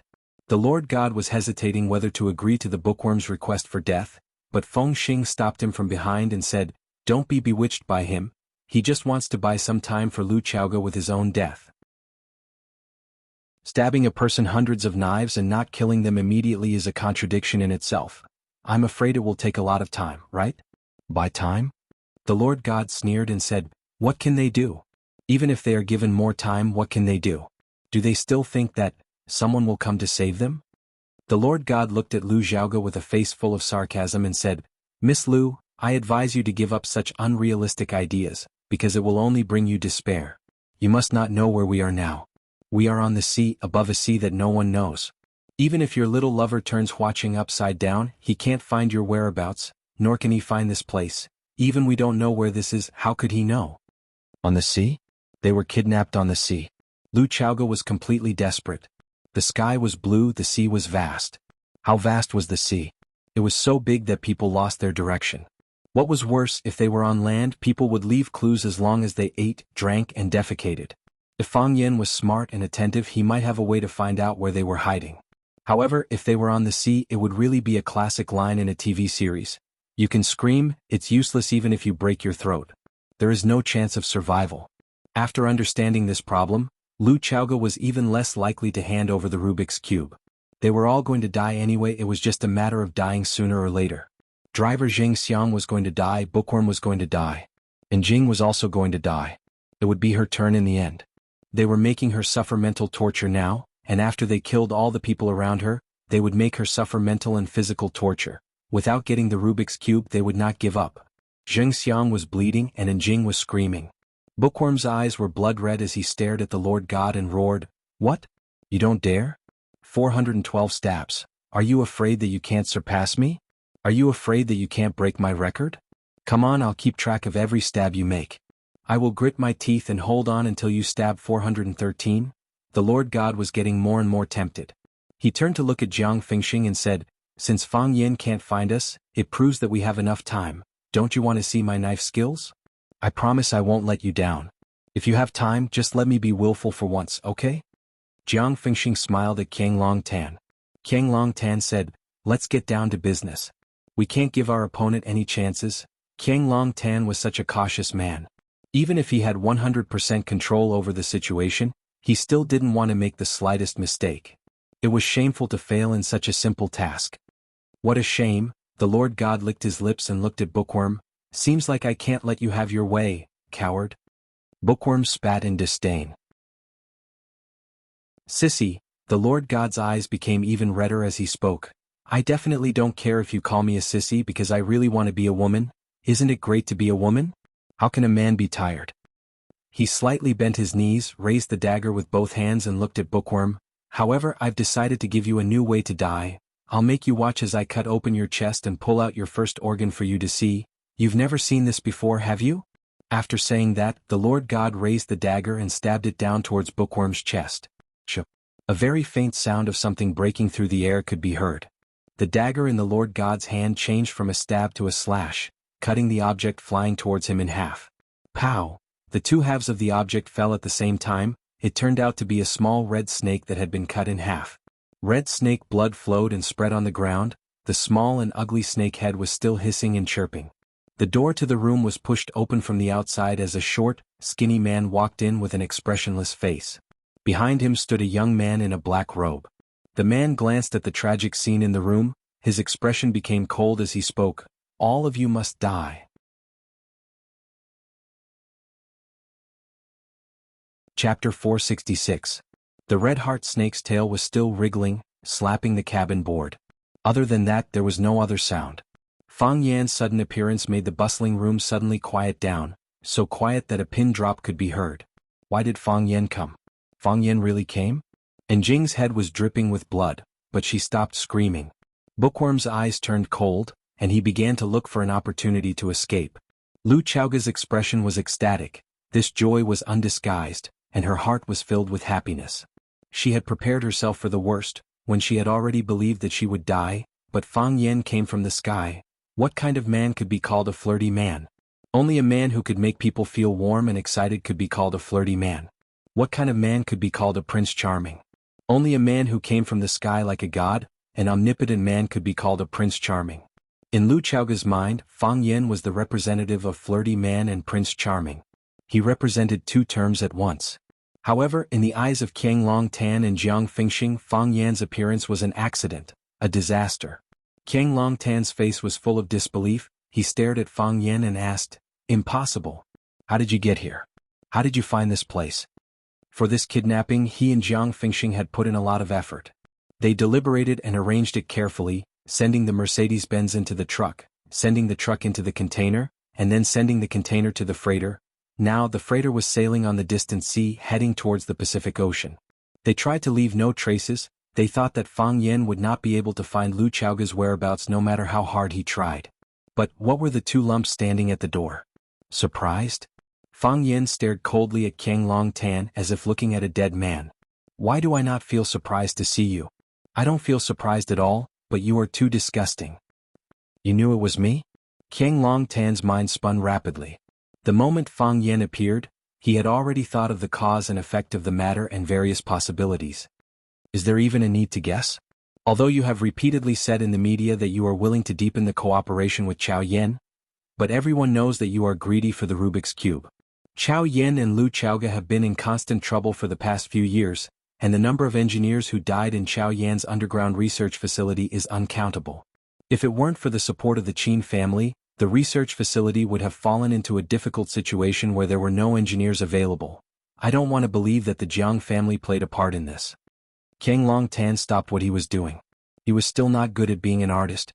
His hands were covered in blood, and even the blade of the knife was dripping with blood. Everyone is doing it. If our Jiang family doesn't do it, wouldn't we be too different? Qiang Long Tan said with a smile. He released the silence. He knew that he no longer had a chance to kill Enjing. Besides, whether Enjing died or not, he really didn't care at all. Enjing got up from the table and ran to Lu Chaoga's side. Lu Chaoga immediately helped her bandage. Snake Lord took out a gray porcelain bottle from his pocket and threw it over. After Lu Chaoga caught the bottle, she uncorked it and poured the entire bottle of powder onto Enjing's head. After quickly bandaging Enjing, Lu Chaoga rushed to Zheng Xiang's side and flipped his body over. Lu Chaoga reached out and found that Zheng Xiang's heart had stopped beating and his breathing had stopped. His body was cold and it seemed that he had been dead for some time. His eyes were wide open and he died with a grievance. Lu Chaoga closed his eyes and took off her suit jacket to cover his face. "You had long guessed that it was me, so you caused a scene at the wedding and forced the Jiang father and son into a desperate situation. I had no choice but to take the risk and pin all my hopes on Lu Chaoga's Rubik's Cube. If it weren't for the Jiang family's passive position after the wedding incident, I wouldn't have been in a hurry to get a result. I would have locked them up for 3 to 5 months, or even a year and a half. My greatest strength is patience, and I was confident that I would eventually defeat and convince them. If I hadn't come, you would never have found this place. So, this was also part of your plan. You used the trick of chasing the tiger down the mountain to find Lu Chaoga's whereabouts from me." Qiang Long Tan looked at Fang Yan with a puzzled look and said, "What I don't understand is, how did you find this place?"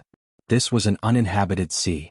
Without someone to navigate and guide them, it would have been impossible for them to reach this place. How did Fang Yan do it? Was there a traitor by his side? Qiang Long Tan inadvertently glanced at Jiang Fengxing and ruled out this possibility. If the plan to kidnap Lu Chaoga was made by him, then the real executor was Jiang Fengxing. Jiang Fengxing was more invested in this than himself, and he had a lot of benefits on Lu Chaoge. What reason did he have to betray him? Betray the plan to kidnap the goddess? After Qiang Longtan was betrayed by Lu Tong once, it was very difficult for him to trust anyone again, including his current partner. Qiang Longtan, I admit that you are a very smart person and a natural conspirator. No one is more vicious than you and no one is more vicious than you. You didn't trust Lu Tong for a long time, so you arranged for him to be by your son Jiang Zhuliu's side. You single-handedly planned the kidnapping of Lu Chaoge, but I'm afraid even your own son didn't know about it, right? Qiang Longtan, in this world, having no one to trust, is it very sad? Lu Tong knows too many secrets. If you want to have a good ending, it's best for you to escape in time. I sent him to Jiang Zhuliu's side to give him a way out. How can you say that I don't trust him? No matter what reason he has, he stood on your side and stabbed me. That's not just because he doesn't trust me. As for Jiang Zhuliu, he's still a young man. He always pretends to be mature, but deep down he's still a kid who hasn't grown up. Why would you let a kid know so many dirty things? Qiang Longtan still didn't give up. He kept staring at Fang Yan and asked, "You still haven't told me, how did you find this place?" "Because I planted a tracking device on you," Fang Yan said sarcastically. "As long as you're human, there will be traces of your existence." "That's impossible," Qiang Longtan immediately refuted. "Before I boarded the ship, I used a sophisticated device to check my body. I don't have any suspicious objects on me, we're confident about that." "Who said the device can definitely detect you?" Fang Yan sneered. The Snake Lord whistled. A hair-thin black snake crawled out from Qiang Longtan's hair.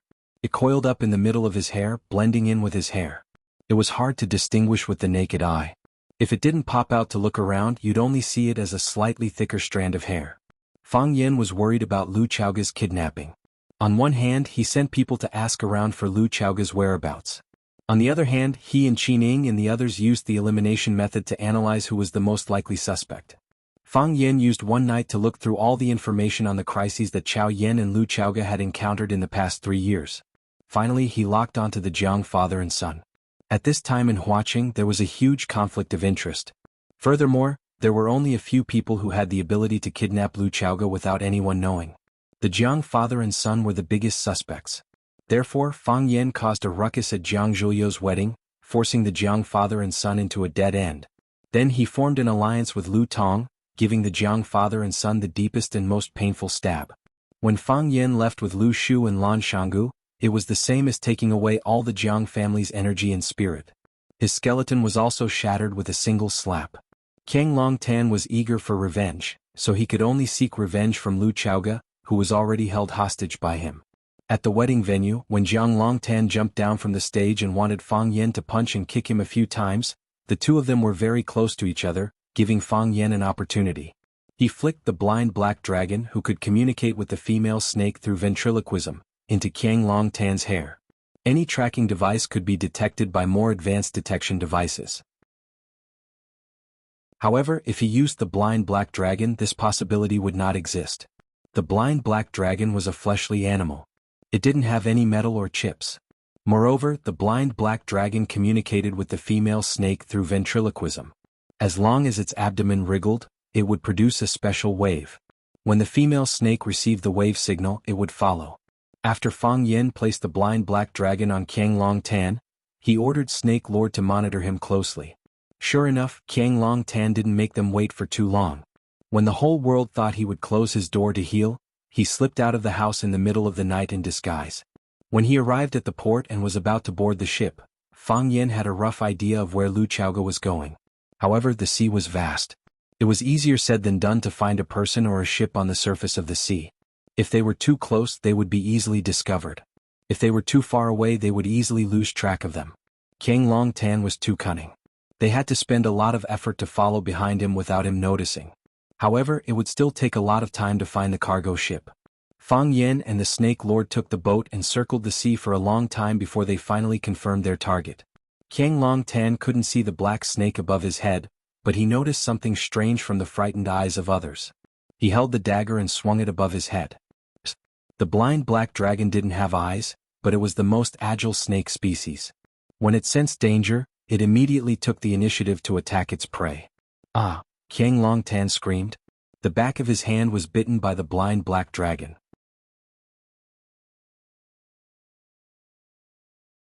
Chapter 467.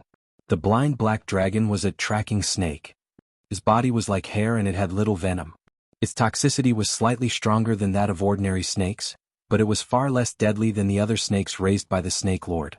At first, Qiang Long Tan only felt that the back of his hand had been pecked by a poisonous snake, and a small red spot appeared on it, like a mosquito bite.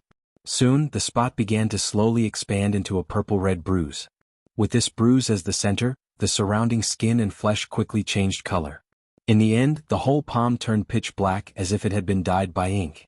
Qiang Long Tan's expression was horrified. He looked at his palm and forgot to swing his knife again. After biting Qiang Long Tan, the blind black dragon fell to the ground. Summoned by the female snake's aura, it took the initiative to rush in the direction of the Snake Lord.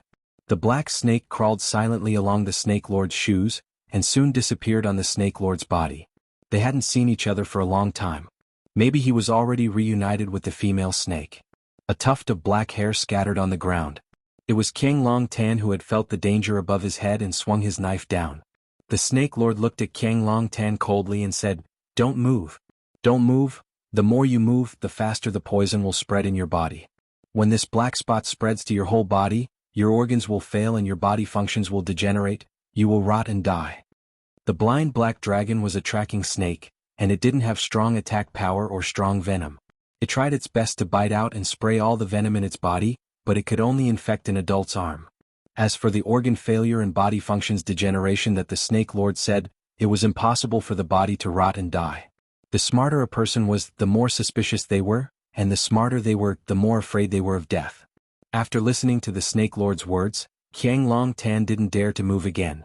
The god looked at Fang Yen charmingly and said with a smile, "Oh, you're the pretty boy Fang Yen that Miss Lu is thinking about?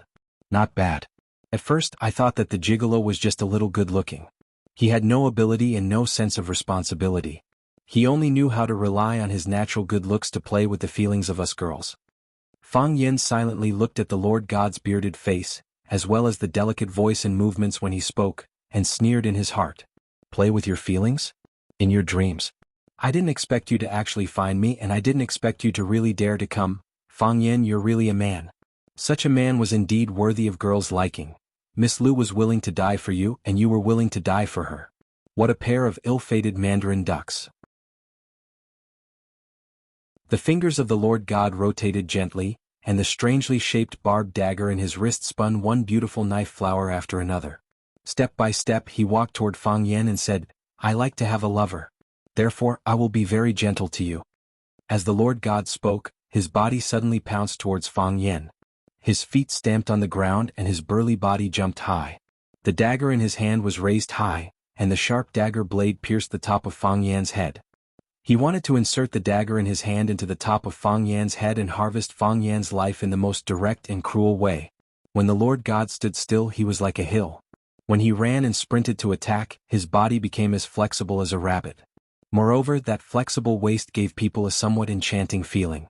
His body flying in the air made no sound, like a fish swimming in deep water, like an eagle flying in the sky. The dagger he stabbed out did not make any sound, as if the dagger did not have any strength on it. But wherever his dagger passed, there was a pale red light. Fast. His speed was too fast. Because it was fast, the speed left the sound far behind. When you saw the dagger he swung out, the sound of the dagger was still slow to come. It was indeed extraordinary to be able to use a weapon to such an extent. The Snake Lord did not rush up to fight back. He even took half a step in the direction of Lu Chaoga. He used his body to block in front of Lu Chaoga to prevent Feng Xing, who was watching the battle, from hurting Lu Chaoga. He knew that Fang Yen was crazy, and he needed to find an opportunity to vent the anger in his heart.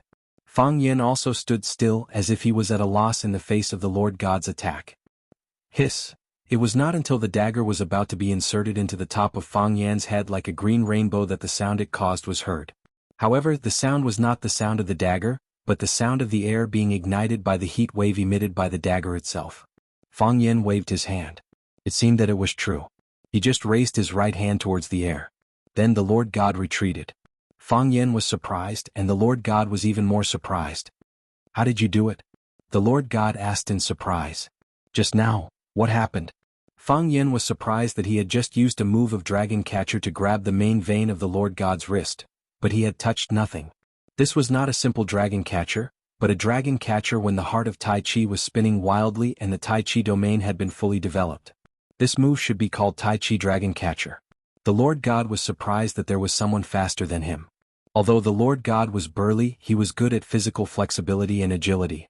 He learned tap dance from a professional dance teacher when he was a child, and he also participated in world-class tap dance competitions when he was a teenager.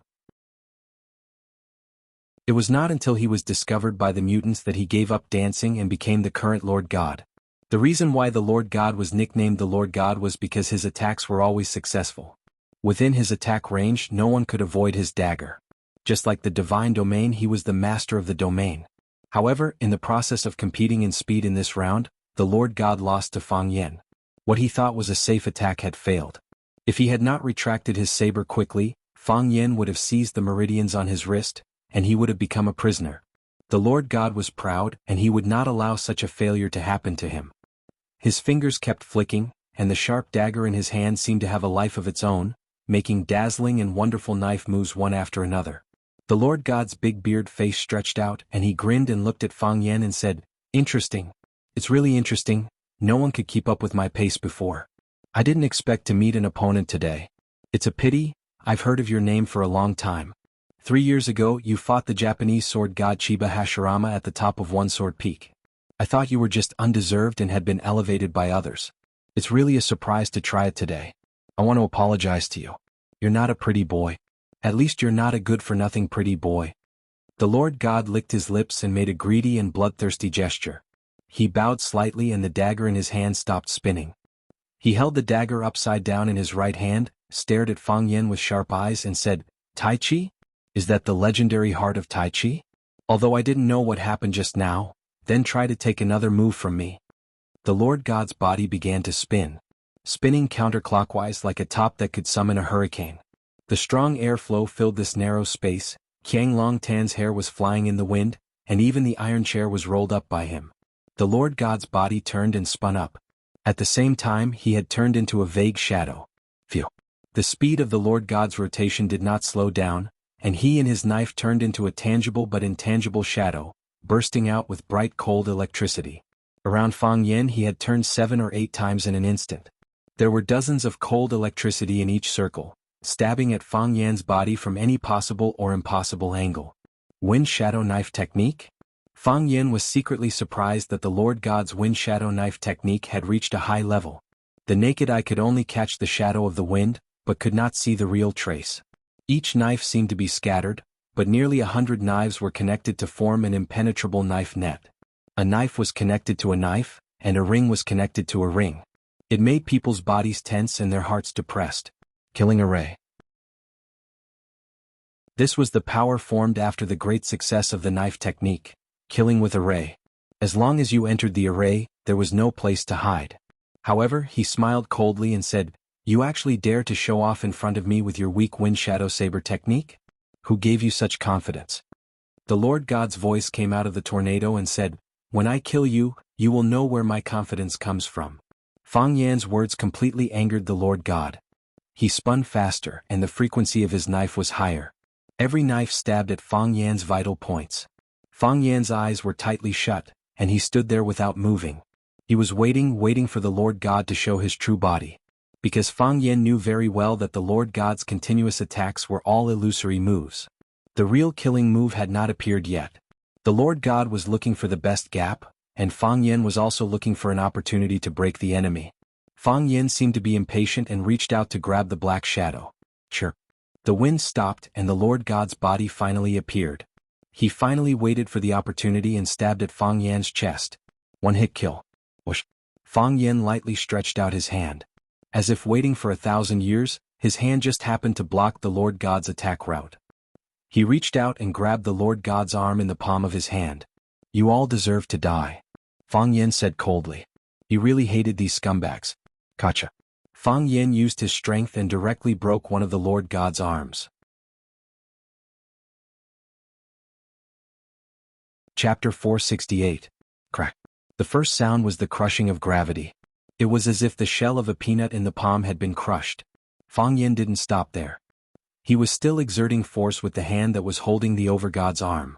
His expression was cold, and his eyes were filled with killing intent, like a vengeful demon king who had fallen into an extreme state of madness. "You people never know what a lesson is," Fang Yen said coldly. "Since you don't know what a lesson is, I'll let you know what savagery is." Fang Yan's right hand kept kneading, and surging waves of hidden force gushed out. This was the Tai Chi soft force. Although there was the word soft in its name, it was the most brutal and overbearing force. The overgod's bones were wrapped by the soft force, and then tightened and compressed. Crack, crack, crack. The sound of bones breaking rang out incessantly like the sound of peanuts being crushed into powder. Fang Yen used the great dragon catcher hand to lock the meridians on the overgod's wrist, and no matter how hard the overgod tried, he couldn't break free. When Fang Yen broke the bones in his arm, he felt a heart-wrenching pain. When Fang Yen directed the unparalleled soft force to smash and crush himself again and again, he could no longer feel any pain, because he realized that he had suddenly lost contact with the arm that was holding the saber. It was as if his arm had been cut off by a saber. For a split second he couldn't feel any pain. Fang Yen looked at the overgod's frightened and increasingly violent and vicious eyes, and said, "What's the most painful pain? It's not feeling pain but knowing that something is leaving you." Fang Yixing's death was what Fang Yen felt. This kind of pain was the most corrosive to a person's will, and the most difficult to extricate oneself from. Fang Yen took the dagger from the overgod's hand, the dagger with barbs on it. At this time the overgod no longer had any strength to resist. It was not difficult to beat someone, but it was difficult to send someone away. It was not difficult to send someone away, but it was difficult to take someone away. True experts weren't good at beating people up, but they could easily send people flying a few meters away. It's not hard to give someone away, but it's hard to take someone away. It means that as long as he lightly touches your body, you won't be able to move at all. What Fang Yen was using now was the take formula. Like a dragon bind, it made a supreme expert like the Lord God lose the ability to move. Fear, hatred, helplessness, and other emotions that were hard to describe. "However," he said disdainfully, "is this your so-called wild nature? If that's all, it would be too disappointing. I have to say, in terms of interrogation, you guys are far inferior to us who survived the battlefield. Bookworm, don't you think so?" The bookworm was still lying on the ground. He was tied up with layers and layers of ropes.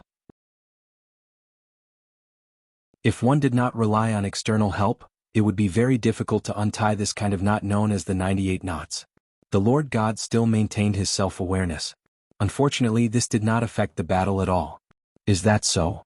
Fang Yen glanced at Bookworm and asked aloud. "Yes." Bookworm nodded. "Just now they wanted to play with the scarecrow and paint on the scalp. Compared with what you're doing now, it's really much more high-end." "Oh, I've heard of scarecrows before. If you stab a living person with knives, the one who stabs the most knives and doesn't die will be the final winner. The last person who gets stabbed will have knives all over his body just like a scarecrow. What is painting on the scalp?" As Fang Yen spoke, the dagger in his hand slammed into the Lord God's heart. The dagger was sharp and didn't require much strength. He didn't use too much strength either. He held the dagger and slowly pushed it into the Lord God's body. Very gentle. And very affectionate. Every time he pushed, the Lord God's expression became more ferocious. With every centimeter, the Lord God's body trembled once. When the blade touched the pericardium, the Lord God's body trembled particularly violently. Although he didn't have the internal vision function, he could clearly feel the movement of the knife in the body, knowing when it pierced the skin, when it pierced the flesh, and when it would pierce the heart. The heart was pierced and the person was going to die. The Lord God was not afraid of death, because death was another journey for him. However, he was afraid of such a way of death. He was afraid of this kind of feeling that the dagger was swimming in the body, but he didn't have the right to choose to let it move forward or backward. Fang Yen used the knife to tell you that you were going to die, but you didn't know when you would die. This sense of oppression before death was a destruction of confidence and the most powerful blow to the psychological defense line. The knife stopped moving outside the pericardium, but it moved back. There were 12 barbs on the dagger, and every time it moved back, a piece of flesh would be torn from the internal organs. The twitching was also very slow, so that the Lord God clearly felt the pain of his limbs being cut by him. The Lord God finally became a little impatient and said in a fierce voice, "Pretty boy, give me a hard stab if you have the guts. Let me die happily. Don't be so wishy-washy like a woman. What kind of friendship do I have with you? Why do you make such a rude request to me?" Fang Yen said sarcastically, I will let you die painfully but not quickly. He wanted to slowly torture the Lord God to death. Just like they wanted to torture Lu Chaoga and the bodyguards and secretaries around her to death. Fang Yan turned to look at Qiang Long Tan and Feng Xing, who was looking at him calmly, and said, "Don't worry, you two, it will be your turn soon. We are still on the vast sea, whether it is going to the destination you set before or returning, we have a lot of time to be together. Don't worry. Don't worry." Jiang Fengxing put his hand in his pocket and immediately threatened, "You'd better not move or else, I can take your life without the others doing anything." Jiang Fengxing turned a deaf ear to such a threat. He still took out a cigarette from his pocket, put it in his mouth, lit the cigarette with a lighter, took a deep puff and blew out a smoke bubble. After that, he looked at the Snake Lord and said, "Can't I even smoke before I die?" The Snake King stared at Jiang Fengxing, fiddling with a small golden snake in his hand, but didn't answer Jiang Fengxing's question. He was as sensitive as an animal, and he felt that Jiang Fengxing was more complicated than he showed. Jiang Fengxing was not interested in bickering with the Snake King. He looked at Fang Yan and said, "I know you want to kill the Lord God in the cruelest way, then let us suffer in pain and arouse our fear of death. You want to kill us when we beg you for mercy. Wouldn't that give you a greater sense of achievement?" Jiang Fengxing looked at him with disdain and said, "Winner takes all. If we lose, we lose. We won't beg you for mercy, we won't even negotiate with you. Fang Yan, I know what kind of person you are. I don't expect you to let us go, and I know you won't let us go either. Since we can't negotiate, death is our only choice. So tell me, what's the point of all this? Isn't it just death? Since we're going to die, what's there to be afraid of? What's there to be coerced?" Jiang Fengxing looked at the Lord God with a gentle smile, eyes filled with affection, and said softly, "You go first, I'll follow you." The Lord God felt warm in his heart. He grinned and said, "Good. I'll wait for you down there, but I hope I won't see you. Fengxing, I'm honored to be your woman. The days with you are the happiest days of my life." "Goodbye, Fengxing." The Lord God said goodbye to Jiang Fengxing with affection. When he was about to bite his fangs, a strong poison came from his heart. Because the pain was too great, it made his powerless body even more powerless. The Lord God's teeth were forced to stop, because he no longer had the strength to bite. A fishy taste came from his throat as blood flowed from the corner of his mouth. The dagger went straight into the Lord God's heart. The ominous glint in the Lord God's eyes faded, as did the malice on his face. He looked at Jiang Fengxing with gentle eyes. That was the most beautiful scene before he left. His body gradually softened, then was thrown to the ground by Fang Yan, becoming an abandoned corpse. "God!" Jiang Fengxing shouted with a sorrowful expression. "Fang Yan, you killed my God." He made to run towards the Lord God, but his feet didn't move forward. He pressed the lighter in his hand. Crack! A light, crisp sound could be heard. The Lord God's body turned into a bomb, exploding with a boom. Blood and flesh splattered everywhere, countless red and white objects covered the floor, turning the cabin into a hell of azura. The man who claimed to love had already planted a bomb in the body of the one he loved. And the engine of the bomb was the lighter in his hand. In the face of danger, he pressed the button without any hesitation. On the battlefield of love, whoever paid more would die more miserably. The Snake Lord reacted quickly, turning around and pushing Lu Chaoga and the secretary to the ground. Although the bookworm was tied up with ropes, he still rolled wildly on the ground to save his life. Jiang Fengxing took the opportunity to turn and run towards the door. He prepared a kayak on the ship. As long as he found an opportunity, he could drive the kayak away from this dangerous place. His right hand pulled open the door of the room, and his left foot had already stepped out. However, his right foot couldn't step out. He felt a chill on his neck and then his body was lifted back. "I said you all have to die," the familiar and annoying man's voice said in his ear. Chapter 469. In Neijiang Lake there was a senior surnamed Lin who had neither high virtue nor high prestige, who once said that the most important rule in Jianghu was only one word: fight if you can win, run if you can't. Jiang Fengxing wasn't a member of the martial world, and he had never heard of this man named Lin. However, he clearly understood that if he didn't run now, he would die. In order to keep the secret of kidnapping Lu Chaoga, they tried their best to reduce the number of people involved. Except for Qiang Long Tan, who was the main planner, only Jiang Fengxing and a few people he trusted were responsible for the execution. None of Qiang Long Tan's people in the Flower City were useful. Even Qiang Long Tan's son Jiang Zhulu and his steward Lu Tong knew nothing about this. Fang Yan came to Jiang Zhuliu's wedding to ask for Lu Chaoga, which made Jiang Zhulu extremely angry. He believed that Fang Yan was slandering him, and wanted to ruin his and his father's reputation with this, so that the marriage between the Jiang family and the Jiang family would fail.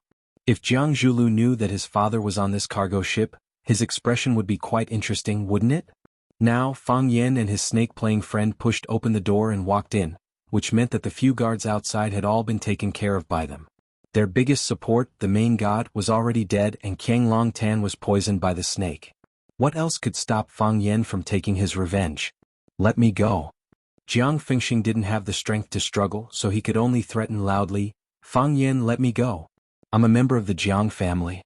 You better not touch me. If you dare to touch me, you will become the enemy of the Jiang family. Are you ready? Do you really want to become the enemy of the Jiang family, a lion? What did you just say the Jiang family is? Fang Yan lifted Jiang Fengxing up, sneered and asked, a lion?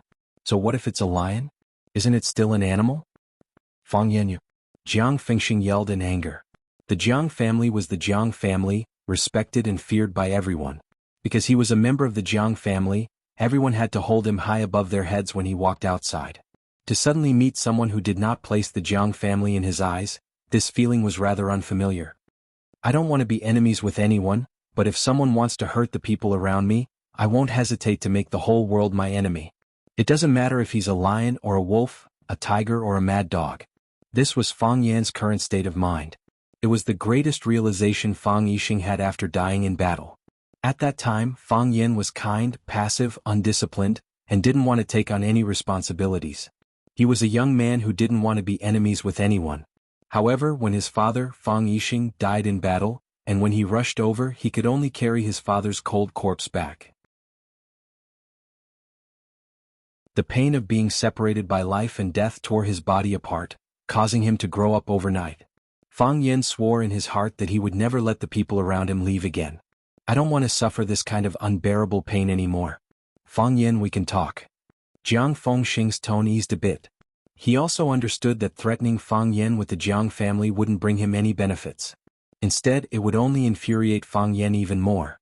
You don't have any irreconcilable conflict with the Jiang family. Even if two kids have a small quarrel, the elders in the family won't take it to heart. It's better to squash enmity than keep it alive. I am willing to be the middleman between you and the Jiang family, to solve this conflict. In this way we can live in peace and develop together. Isn't that great? Plop. Fang Yan swung his hand and threw Jiang Fengxing's body onto the deck of the room. Jiang Fengxing showed a painful look. It seemed that this fall was quite heavy. Why should I solve the conflict with the Jiang family? Asked Fang Yan. Fang Yan. Jiang Fengxing rubbed his arm, which was hurting from the fall, and said, do you think that you can live a peaceful life after getting rid of us? Do you think that Dragon Pool and I are the only ones who are interested in the Rubik's Cube? You can ask Lu Xiaoga, you can ask herself. In these few years, how many times has she been in danger? How many assassination attempts has she been through? Are we the only ones who did it? Fang Yan, you have underestimated the attraction of the Rubik's Cube, and your current value.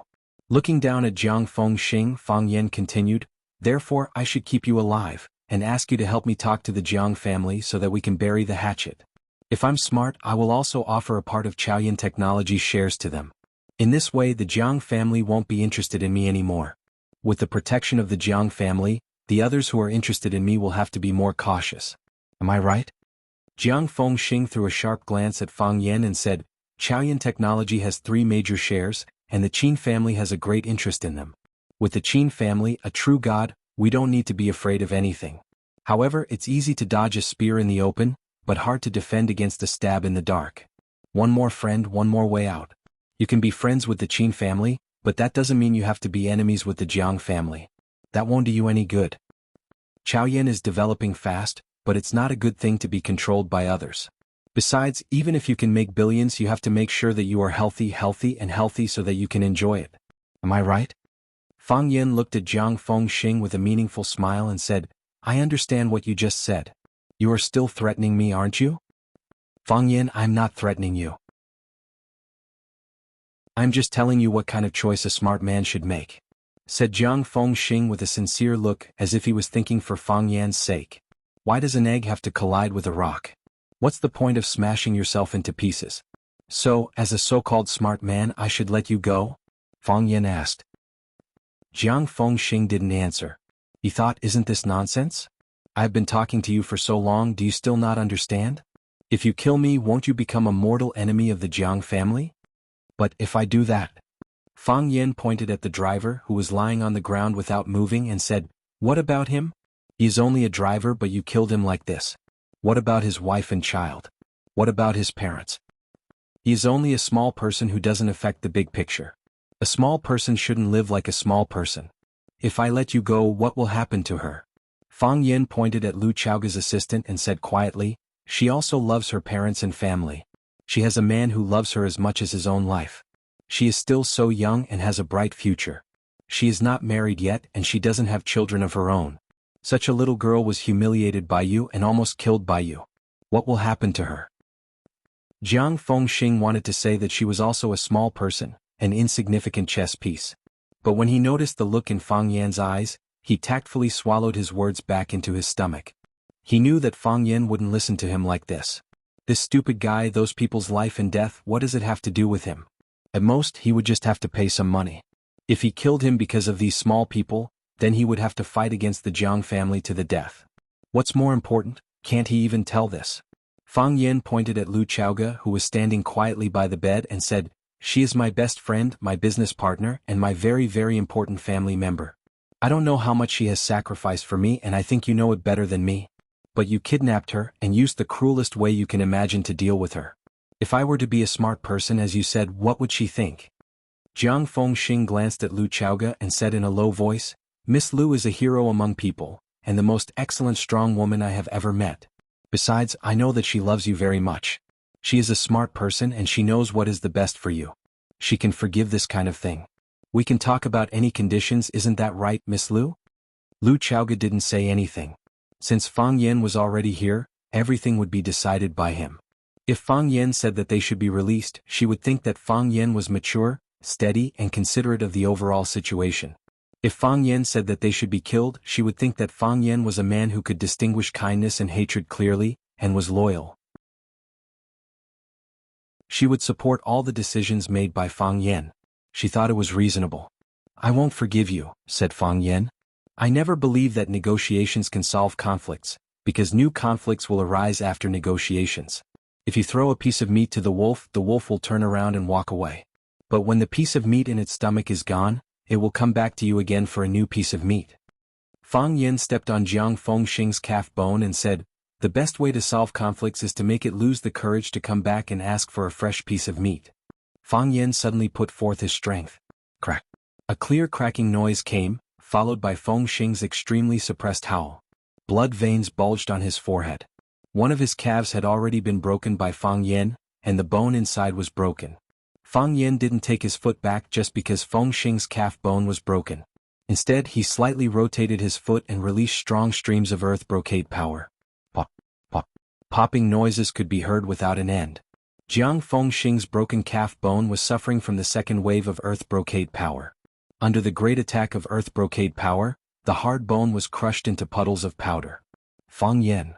Jiang Fengxing roared Fang Yan's name, but eventually he couldn't say the rest of his words. Then he directly fainted. Fang Yan looked at Jiang Fengxing, who had fainted, and said in a low voice, if you want to be a bad guy, you should have the awareness of being a bad guy. You do everything you can. When your lives are threatened, you try to solve problems through negotiation. That's not good. It's not fair to the good guys. Fang Yan moved his foot to the other leg of Fengxing, crushing the bone of Fengxing's calf into bone powder just like what he did just now. After that, he slightly sighed in relief and said, I'm a good man.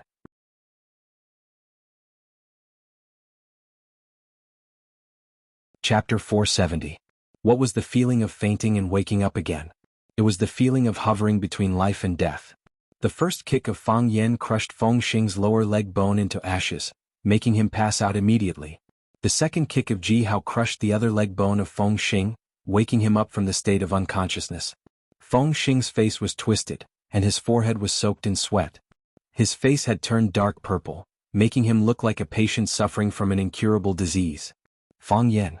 You bastard. How dare you destroy me? Only at this moment he finally had the chance to finish the sentence that he hadn't finished before he passed out. The piercing pain from his legs struck his brain over and over again, letting him know that he had already become a real disabled man. He didn't think that Fang Yen would do this so thoroughly. Qiang Longtan's evaluation of Fang Yen was fair and honest. He had the heart of a rabbit, the IQ of a fox, the eyesight of a vulture, and the appetite of a tiger. He truly had a murderous heart. Fang Yen didn't mind Feng Xing's bad attitude towards him, although he felt that Feng Xing's behavior was quite ungentlemanly. With a calm look, Fang Yen looked at Feng Xing, who was sitting on the ground and howling in pain, and said, "I don't care about being cursed at, but I don't like being cursed at. After all, it's not a pleasant thing." Fang Yen threw a kick towards Feng Xing's arm. Crack. The familiar bone-cracking noise came once again, and Feng Xing passed out again before he could even let out a scream. Fang Yen broke Feng Xing's elbow in the most direct and violent way, making Feng Xing's right arm powerlessly hang down. "Why didn't you kill him?" asked Qiang Longtan. His arm, which was bitten by the blind black dragon, was no longer turning black, and the venom was no longer spreading in his body. Moreover, as time went by, the venom was even fading away. Therefore, Jihao had roughly figured out the venom of this snake. Since his life was no longer in danger, he naturally turned his attention back to the fight between Fang Yen and Feng Xing. This was another hidden gate of life and death. Fang Yan's attitude towards Jiang Fengxing had also determined his attitude towards Qiang Longtan. Therefore, Jiang Fengxing's fate was Qiang Longtan's fate. Seeing that Fang Yen had only destroyed Feng Xing's pair of feet and an arm, but didn't kill him directly, he asked out loud, "Did I disappoint you?" Fang Yen turned to look at Qiang Longtan and said in a sarcastic tone, "I killed Jiang Fengxing and started a deadly hatred against the Jiang family. Isn't this better for your own benefit?" "Indeed." Qiang Longtan nodded calmly, without the slightest hint of panic or fear from an impending disaster. This man was indeed extraordinary. Even his enemies found it difficult to underestimate his tenacious nature and forbearance. He was like a harmless-looking bull that could easily gain the trust and goodwill of others. However, when you didn't take any precautions against him, he would stab your heart from behind with his sharp horn. Jiang Fengxing and I were the main planners of this kidnapping. I only used my brain, but all the executors were Feng Xing's chess pieces. If Feng Xing doesn't die, you will never be able to calm down, will you? Do you think that I will be tempted by you to kill him just because you tried to sow discord between us? Fang Yen walked towards Qiang Longtan step by step. Do you think I'm so childish? Qiang Longtan sighed slightly and said, "Fang Yen, you're not childish. I haven't seen you for 3 years and you've changed so much. You've grown so much. You've grown so much. You won't believe it, but I'm afraid of you. When you showed up at Zhulu's wedding and provoked us like a mad dog, stabbing daggers into our chests over and over again, I started to be afraid of you. I even regretted it. Why did I make such a person my enemy? If we were friends, wouldn't our Jiang family's days be a little better? At least, we would enjoy the same treatment as the Lu and Gu families, wouldn't we? Fang Yen will never be friends with someone like you." Lu Chaoga said in a disdainful voice, "You say you're afraid of Fang Yen, but I'm actually more afraid of you. Qiang Longtan, there's no such thing as an impenetrable wall in the world. Even if we can't find any evidence to prove that you did it, we already have an answer in our hearts. Why do I hate you so much? Because I knew that you killed my parents a long time ago. No matter how good you are to me, it's all fake. No matter how much you do, it's all fake. How can you expect people to repay you sincerely?" Qiang Longtan shook his head with a bitter smile. He looked at Lu Chaoga and said, "Chaoga, for a long time I did treat you as my own daughter. I only have one daughter, Jiang Zhulu. As you become more and more outstanding, more and more beautiful, I suddenly feel that having a daughter like you is also something to be proud of. It was selfish of me to let you marry Jiang Zhulu. If we were a real family, would you still be arguing about separating from Longtu? If you fell in love with Jiang Zhulu, would you still have the heart to split Longtu group in two? I'm getting older and older, and Longtu will eventually fall into Zhulio's hands. To be honest, if it weren't for the flower pot that fell on your balcony, if you had really agreed to marry Jiang Zhulu back then, I would have been more inclined to hand Longtu group over to you. Jiang Zhulu is already a very outstanding child. But compared to your ability, he's still a long way off. You were able to make Chaoyan what he is today in just 2 or 3 years, which has already proven my foresight. Unfortunately, Chaoga, we're not a family. This is the biggest regret in my life. Otherwise, how could I have ended up like this?" Fang Yen was really defeated by Qiang Longtan's shamelessness, although he had already been defeated time and time again by Qiang Longtan's endless hypocrisy. Even now he was still thinking of playing the family card? Fang Yen stood in front of Qiang Longtan and said, "I didn't kill Feng Xing because he's more valuable alive than dead. What about you? Give me a reason not to kill you." Qiang Longtan thought for a long time and said, "Killing is against the law. So I won't kill you." Fang Yen squinted his eyes and smiled. Fang Yen glanced at the Snake Lord, who understood. He pursed his lips and blew out a subtle and strange sound. The golden-striped snake in the Snake Lord's hand was driven by the sound of the snake. It immediately jumped to the ground and rushed in the direction of Jiang Longtan. Humans didn't kill people but animals did. "You can't kill me either." Qiang Longtan looked at Fang Yen without blinking. "If you kill me, Lu Chaoga will die." Fang Yen looked at Lu Chaoga and saw a sharp blade pressed against Lu Chaoga's neck. Red blood seeped out of the blade of the dagger. It was the dagger Qiang Longtan had used to cut off Njing's hair and paint on her scalp. It was unknown when the dagger had landed in Njing's hands, but she was now using it to hold Lu Chaoga hostage. "Don't move," Njing said with a trembling voice. "You will die." Lu Chaoga's expression was abnormally expressionless as she said softly, "Njing, why do you have to do this?" "I don't have a choice either. I don't have a choice either. My brother took a lot of money from them. My parents were taken away by them. I received a call from them the moment I woke up. They told me to repay him properly. He's a devil. I have no other choice. If you let him go, he will let my parents go. I don't want my parents to die. I don't want you to die either. I can die, but none of you can die." And Jing was undoubtedly an outstanding young lady. Otherwise, she wouldn't have been put in such an important position by Lu Chaoga. She had been promoted from a university graduate to her assistant. She was recognized by her abilities and trusted in her character. However, this was how the world was. Only the people closest to you could hurt you the most. Snake Lord stood in front of Lu Chaoga, while Lu Chaoga stood in front of Njing.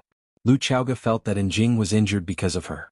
She had the responsibility and obligation to ensure her safety and do her best to bring her back. To her surprise, this position helped Njing to deliver the fatal blow. It was indeed unexpected that a girl without the strength to truss a chicken could do such a thing. Don't think it's strange. Qiang Longtan didn't think it was something to be proud of. Or rather, he thought it was something special. "We've been keeping an eye on Chaoga, but she's very sensitive and doesn't trust anyone anymore. Njing is a pawn we can use, but we don't dare get too close to her. We're afraid that we'll alert her and make her lose her value. However, we have been in contact with her brother. All the information about her family and the main members of the family are in my hands. Fang Yen, this is the inspiration I got from you. Didn't you use this trick to get Lu Tong to join your side?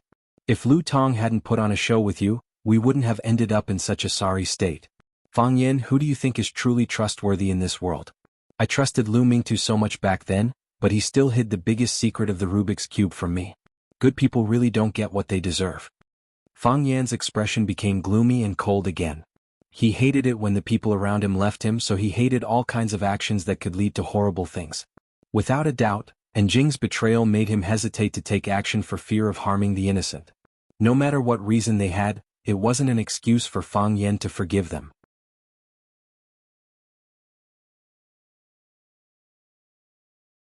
Chapter 471. Never underestimate your opponent at any time. Because no one knew if he had an even more powerful trump card up his sleeve. Qiang Longtan was such a man. He was the perfect combination of a scalper and a dog. After exhausting the diligence and forbearance of a scalper, he finally jumped out and bit people like a dog. Qiang Longtan looked at Fang Yen with a gentle smile and said, "You're a filial child. Your father died in battle and you mourned for 3 years. This isn't something young people nowadays can do.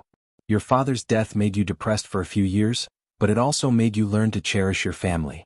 Chaoga rejected Zhu Lu's pursuit and focused on building a business empire for you. She's qualified to be your family, right? Fang Yen, if you let her down, how can you feel at ease?" Fang Yen was no longer in the mood to talk to Qiang Longtan. In his eyes, this was just a dead man with a high IQ. Fang Yen stared at Njing and said, "Njing, put down the knife, or you'll regret it. If you dare hurt a single hair on her, Qiang Longtan doesn't even need to do anything. I'll kill your parents and family." Fang Yan's face was filled with murderous intent, like a Shura demon that had just crawled out of hell. "I can't let them go." Njing's eyes were moist and she said with tears, "I can't let them go. If they let my parents go, they'll die, they'll do anything. I can't let them go. Be quiet, don't be agitated. Calm yourself down and think about it. Lu Chaoga's voice was gentle and calm as she comforted her. This woman's aura was strong, and her heart was even more determined. Even now, she still maintained absolute calmness, as if the person with the knife against her neck was someone else. I can understand why you made such a choice. If it were me, I'd make the same choice as you. I'm just your boss, but they're your parents. They're the people who gave birth to you, raised you, and gave you life. For them, I can understand you doing anything. But have you ever thought that even if you kill me, will he let your parents go? You've been with me for 2 years, and this isn't the first time you've dealt with people like Qiang Long Tan. You should know that he won't allow what happened today to leak out. If he escapes from here, the first thing he'll do is get rid of your parents. I know, but And Jing cried even more miserably, and her emotions were close to breaking down. Her hand, which was holding the knife, kept shaking. Every time she shook, a shallow cut appeared on Lu Xiaoga's slender neck. The red blood was like a thin red line, and it was slowly spreading forward. But I don't know what to do. I can't let him go. Boss Lu, can you ask Fang Yan to let him go? Lu, and Jing Lu, Don, Lu, but Lu Chaoga sighed and said, and Jing, don't you understand? Only by keeping him here can your parents and family be safe and have a chance to survive. If you let him go, they will only die. Whether it's for you or for me, we can't let this person go. Boss Lu, I beg you, scram. Fang Yan suddenly shouted harshly. A majestic force sprayed out from his mouth. This kind of extremely penetrating explosive sound almost burst people's eardrums. Just as Njing was about to say something, she suffered the attack of the Taoist mountain strike mantra that contained inner strength and resembled the Buddhist lion's roar. Her mind went blank for a moment, and there was a roar in her ears. When the thunder in her ears disappeared and her consciousness returned to normal, she found that she had lost the ability to breathe. His neck was gripped by Fang Yan's hand. His feet were off the ground, and he was hung in the air by one of Fang Yan's arms. And Jing was completely dumbfounded by Fang Yan's actions. She had no idea what had happened. Just now she had clearly held a knife to Boss Lu's neck. Why was it that in the blink of an eye, her neck was being held in someone's hand? And Jing had been following Lu Chaoga and had seen many battles and ambushes, but she still didn't understand what the real underworld was. When everyone spoke, they would naturally focus a portion of their attention on the choice of words and sentences. Otherwise, no one could guarantee that their words had not expressed the meaning they wanted to express. It was the same for Njing. Just as she was seriously about to beg for mercy from Lu Chaoga, Fang Yan suddenly cast the mountain strike mantra that could confuse a person's mind and soul. It instantly froze Njing, a woman with weak willpower. 1 second or maybe only 1/100th of a second. In less than a blink of an eye, Fang Yan had already entered the Taiji domain. With a step, he flashed behind Njing with drunken crane rides the wind, snatched the dagger from her hand, and lifted her up from the ground, who was still in a daze. I told you that you would regret it. Fang Yan exerted some strength in his palm as Njing's breathing became more rapid. Her face turned an ugly purplish red. Njing instinctively kicked with her hands and feet a few times, but her body's strength was quickly drained due to the loss of oxygen. She glanced at Lu Xiaoga and a relieved smile appeared on her face. This was good too. If she died, she wouldn't have to face such a difficult choice again. Death was the best release. She looked at Lu Chaoga as her lips moved slightly, but she couldn't make a sound. However, Lu Chaoga understood and knew that she wanted to say sorry. Fang Yan let her go. Lu Chaoga walked in front of Fang Yan and said. The killing intent in Fang Yan's eyes didn't diminish, and he didn't loosen his grip on Njing's arm. He didn't want to let Njing go, even though he sympathized with her. She saved my life, Lu Chaoga said. Last July, I went to Huaqing Seaview Club for an appointment. When I got out of the car, a gunman sniped at me. She took a bullet for me. Lu Chaoga touched Njing's shoulder and said, that shot was here. If it wasn't for her, I owe her my life. Plop. Fang Yan threw Njing to the ground, and she lay there coughing violently before taking deep breaths. If Fang Yan had held on a little longer, Njing would probably be a corpse that still had body warmth. Lu Chaoga saved Njing, but she wasn't as concerned about her injuries as before. You saved my life, so I'll return the favor. You've done your part and I've done mine. But from then on they were strangers. All the admiration, all the support, all the feelings, and all the anticipation vanished when she held a knife to her neck. Betrayal. This was the greatest harm. It was impossible for Lu Chaoga to keep a person who had betrayed her by her side. Even if she allowed it, Fang Yan wouldn't allow it. When Qiang Longtan saw how Fang Yan easily broke through his trap and saved Lu Chaoga, he shook his head and said with a sigh, "I've always despised force because I think it's the only choice for people with low intelligence. Now, I have to admit that sometimes force is indeed the best way to solve problems. Of the 3,000 great Daos, only force is undefeatable. I admit defeat." Fang Yan didn't even look at Jiang Zhulu. Instead, he walked over and helped Lu Chaoga out of the room. Because the overgod's body had exploded, and the body was being corroded by the genetic agent. The air inside was filled with a fishy smell, and it was unbearable to look at. After Fang Yan and Lu Chaoga left, the Snake Lord's shriveled face revealed an extremely strange smile. He looked at Qiang Longtan and said, "How do you want to die? Can you give me a quick death?" Qiang Longtan looked at the Snake Lord calmly. He already knew that this moment would come. He had exhausted his mind and used up all his chess pieces, but he still couldn't escape. Now he could only accept his fate. "No," the Snake Lord refused without hesitation. "I don't have any grudges against you, and I even like you a little. Only a heartless, ruthless, and vicious person like you is suitable to be a Snake Lord. If only you had followed Master to raise snakes earlier." "What a pity," Qiang Longtan said. It was unknown whether he was regretting that the Snake Lord didn't agree to give him a quick death, or that he didn't have the chance to raise snakes with Master. He pointed at the golden snake crawling on the ground and said, "Can you take it back? I know you won't let me die a quick death, and you definitely won't let me die easily. Can you take this little thing back? You can use any other method. If you want, I can be your straw target or play with a scarecrow. I just don't like the feeling of these little things crawling into my body. If it weren't for these little things, I wouldn't have lost so badly, right?" The Snake Lord grinned and said, "Fine. Since you don't like it, I'll take it back." The Snake Lord whistled and the golden snake crawled into his arm. "Thank you." Qiang Longtan sincerely thanked him. Even at this point, there was still someone willing to agree to his request. He felt that his luck had always been good. Chirp! The Snake Lord whistled again, and a chubby little snake crawled out from his body. The little snake was blood red in color, and its entire body was made of flesh.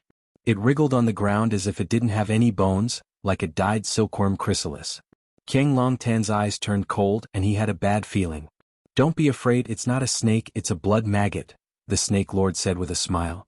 The Snake Lord smiled and said, "It will enter your body and live in one of your internal organs. It can live for a long time. Until it can't find any food or it gets tired of staying there, it will try to dig a hole outside." Chirp! The Snake Lord whistled again, and the blood maggot rushed towards Qiang Longtan at a speed that didn't match its body at all. It ran to the top of its shoe and then crawled towards its upper body. Qiang Longtan tried to slap it with his hand but missed. He jumped and shook with all his might trying to shake off the blood maggot. But the blood maggot had suction cups under its feet, and no matter how hard he tried, it wouldn't let go. Whoosh! The blood maggot quickly crawled to Qiang Longtan's face, and after probing around with its tentacles, it suddenly drilled into Qiang Longtan's nostrils.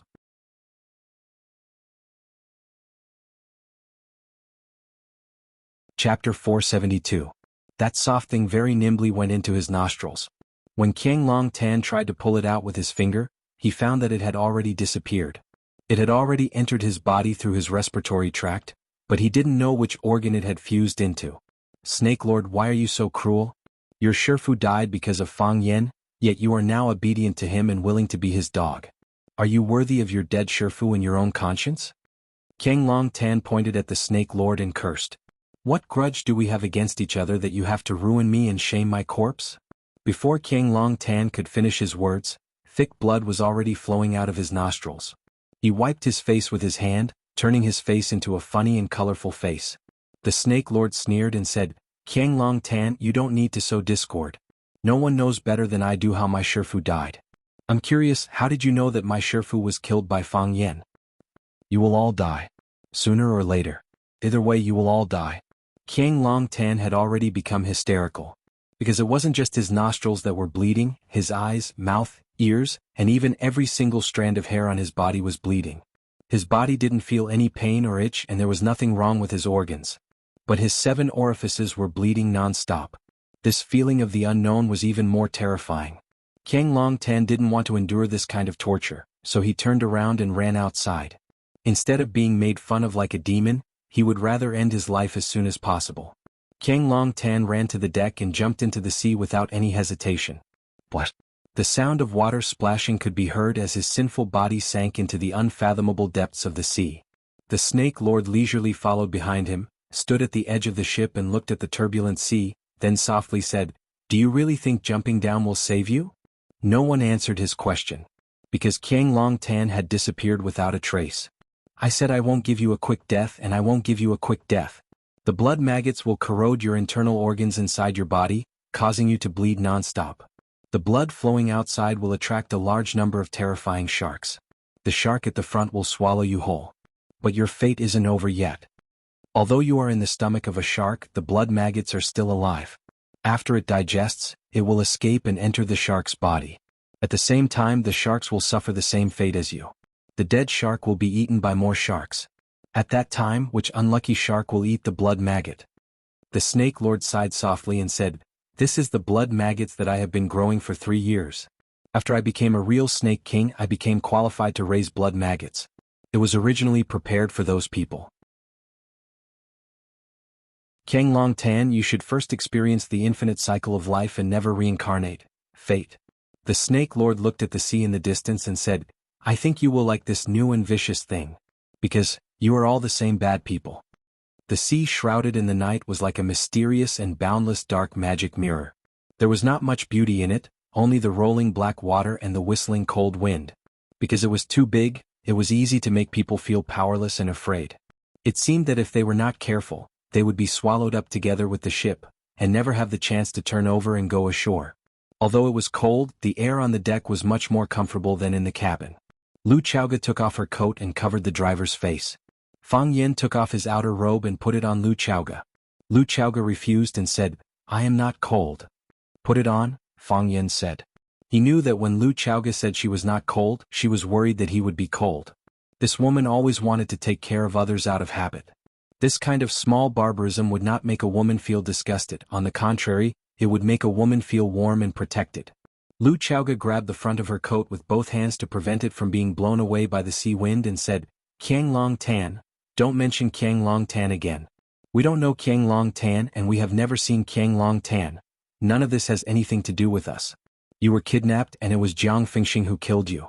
Lu Chaoga said with a worried expression, "Are you ready? Are you really going to declare war on the Jiang family?" Lu Chaoga was also a smart person. Fang Yen did not kill Jiang Fengxing, so he naturally wanted to squeeze every last drop of profit from this important person of the Jiang family. He would make the Jiang family pay for this kidnapping. As for the Jiang family, they no longer had the right to pay. After Qiang Long Tan died, the Jiang family, which used to be one of the 4 big families in Huaqing, completely collapsed. The Longtu group was a big fat piece of meat, but not everyone had the right to take a bite. This would depend on the game between Fang Yen and the Jiang family. This man was taking 1 step and looking 3 steps ahead. His thoughts were becoming more and more meticulous. "It's not that I want to declare war on the Jiang family, it's that the Jiang family has already declared war on me," Fang Yen said with a smile. He took out a bottle of white ointment from his pocket, unscrewed the cap, dipped his finger in the ointment, and gently wiped the wounds on Lu Chaoga's neck. The wounds were not deep, but they were still bleeding. If they were not treated in time, scars would be left on the neck. Which woman would be willing to have a few scars on their neck? When Fang Yan's finger touched Lu Xiaoga's wound, Lu Xiaoga let out a soft His body trembled slightly as if he would fall at any time. Fang Yan's finger touched Lu Xiaoga's wound. "What's wrong?" Fang Yan asked. "Does it hurt?" "It doesn't." Lu Xiaoga's cheeks were slightly red. She thought that it was fortunate that it was dark, so Fang Yan might not be able to see clearly. "It's just a little itchy, I'm not used to it." "I say," Fang Yan said. He used the finger that was stained with ointment to carefully wipe Lu Xiaoga's neck. Lu Xiaoga also raised her head high, her slender neck perfectly presented in front of Fang Yan's eyes. She did not look at Fang Yan's eyes, but looked at the vast and dark sea where nothing could be seen. "This is not the golden chrysalis skin nourishing powder, it's the snow snake ointment I got from my friend. The effect of snow snake is not worse than the golden chrysalis, it's just too hard to find." Fang Yan applied it to all the wounds on Lu Xiaoga's neck, then put the half bottle of snow snake ointment in Lu Xiaoga's hand and said, "You keep this bottle. If there were any bumps or bumps, he would immediately apply a layer of it." After the wound is healed, there will not be any scars left, and the skin will be smooth and shiny, just like the skin of the snow snake. Lu Chaoge refused and pushed the snow snake ointment to Fang Yan's hand. It's too expensive. I can't take it. Lu Chaoge said. You gave your life to me and I'll give you a bottle of snow snake ointment. What is it worth? Fang Yan said strangely. When did this woman become so wishy-washy? She was not the kind of woman who would put a bottle of snow snake ointment in her eyes. I think. Lu Chaoge's gaze swept to the distant sea and said, maybe your technique is more professional. If you help me apply it, the effect might be better. Fang Yan was stunned for a while, then put the snow snake ointment back into his pocket and said, that makes sense. Lu Chaoge let out a sigh of relief. Fang Yan didn't refuse, this was something to be happy about. She was willing to pay, but Fang Yan might not be willing to accept. Sometimes there were too many scoundrels in life. Your face is red, Fang Yan said. Lu Chaoge was a bit annoyed. This guy, he must be doing it on purpose. Fang Yan suddenly reached out and pulled Lu Chaoge into his embrace. He said emotionally, you don't know how worried I was when I found out that you were kidnapped. Jiang Zhulu was sitting across from me at the time, and I had the urge to tear him apart. I was too scared that the people I cared about would leave me. The feeling of not being able to see you again in this life is too terrifying. Just thinking about it makes me feel cold all over and despair seep into my bones. I really can't imagine what kind of crazy things I'll do if you don't come back. Chaoge, I apologize. I admit, ever since you hid the truth from me about your aunt, I've been on guard against you. I wanted to get close to you, but there was always a barrier in my heart. I know. Lu Chaoge lay in Fang Yan's arms tiredly and said, I could feel it. All the responsibility was on me, so I never felt wronged. But later you sacrificed so much for me. I left for 3 years and you held on for 3 years. I mourned for 3 years and you worked hard for 3 years. I thought about it peacefully for 3 years, and you fought openly and secretly for 3 years. This kidnapping was just a continuation of the previous traps. I thought, if it wasn't this time, if it was the previous time, if it was any other time in the past 3 years, if I wasn't there at that time, if you were kidnapped, would I be the biggest sinner? If something happened to you, how could I be worthy of what you've done for me? How could I live up to my own conscience? Fang Yan, this is something I'm willing to do. It's also the only thing I can do. I said that I would bring Chaoyan technology to a higher level, and I want the whole world to look up to you. If a man wants to fight on the battlefield, a woman will choose a good horse with a golden saddle and sew an indestructible armor for him. Chaoyan is your strongest armor. Fang Yan hugged Lu Chaoge tightly and said, I won't let anyone hurt you anymore. I promise. Because Fang Yan hugged her too tightly, Lu Chaoge felt that she couldn't breathe properly and was about to suffocate. But she was really greedy for this feeling of being protected.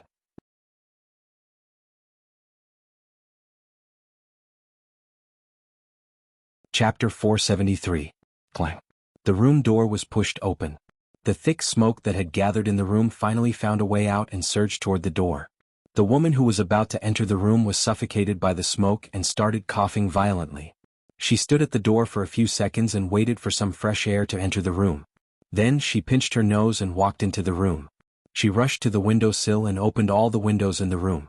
After the smoke had dissipated, she released her nose and said in a displeased tone, Jiang Zhulu, why did you smoke so much? Are you trying to poison yourself to death? Piak. The woman turned on the lights in the room and saw Jiang Zhulu smoking on the sofa in the corner of the room. Jiang Zhulu looked very disheveled. If they had not seen it with their own eyes, no one would believe that one of the famous 4 talents of Huaqing, the eldest young master Jiang, would be in such dire straits. His hair was messy and his face was yellowish. His clothes were messy and his eyes were bloodshot. He was still holding a cigarette between his fingers. The smoke flickered, and the ashes burned for a long time without being flicked away.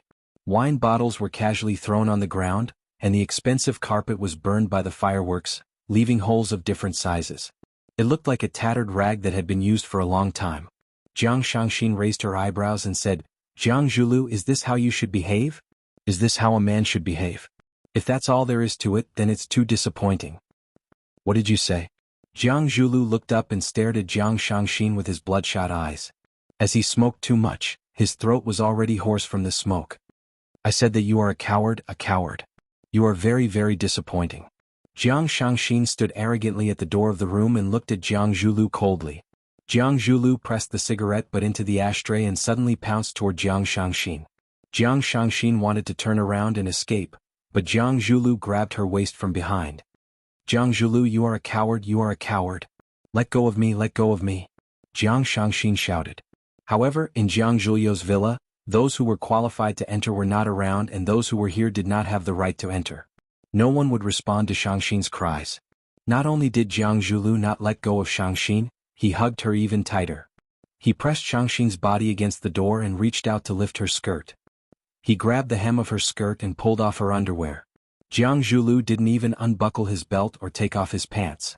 He just unzipped it and entered in an extremely rude and unreasonable manner.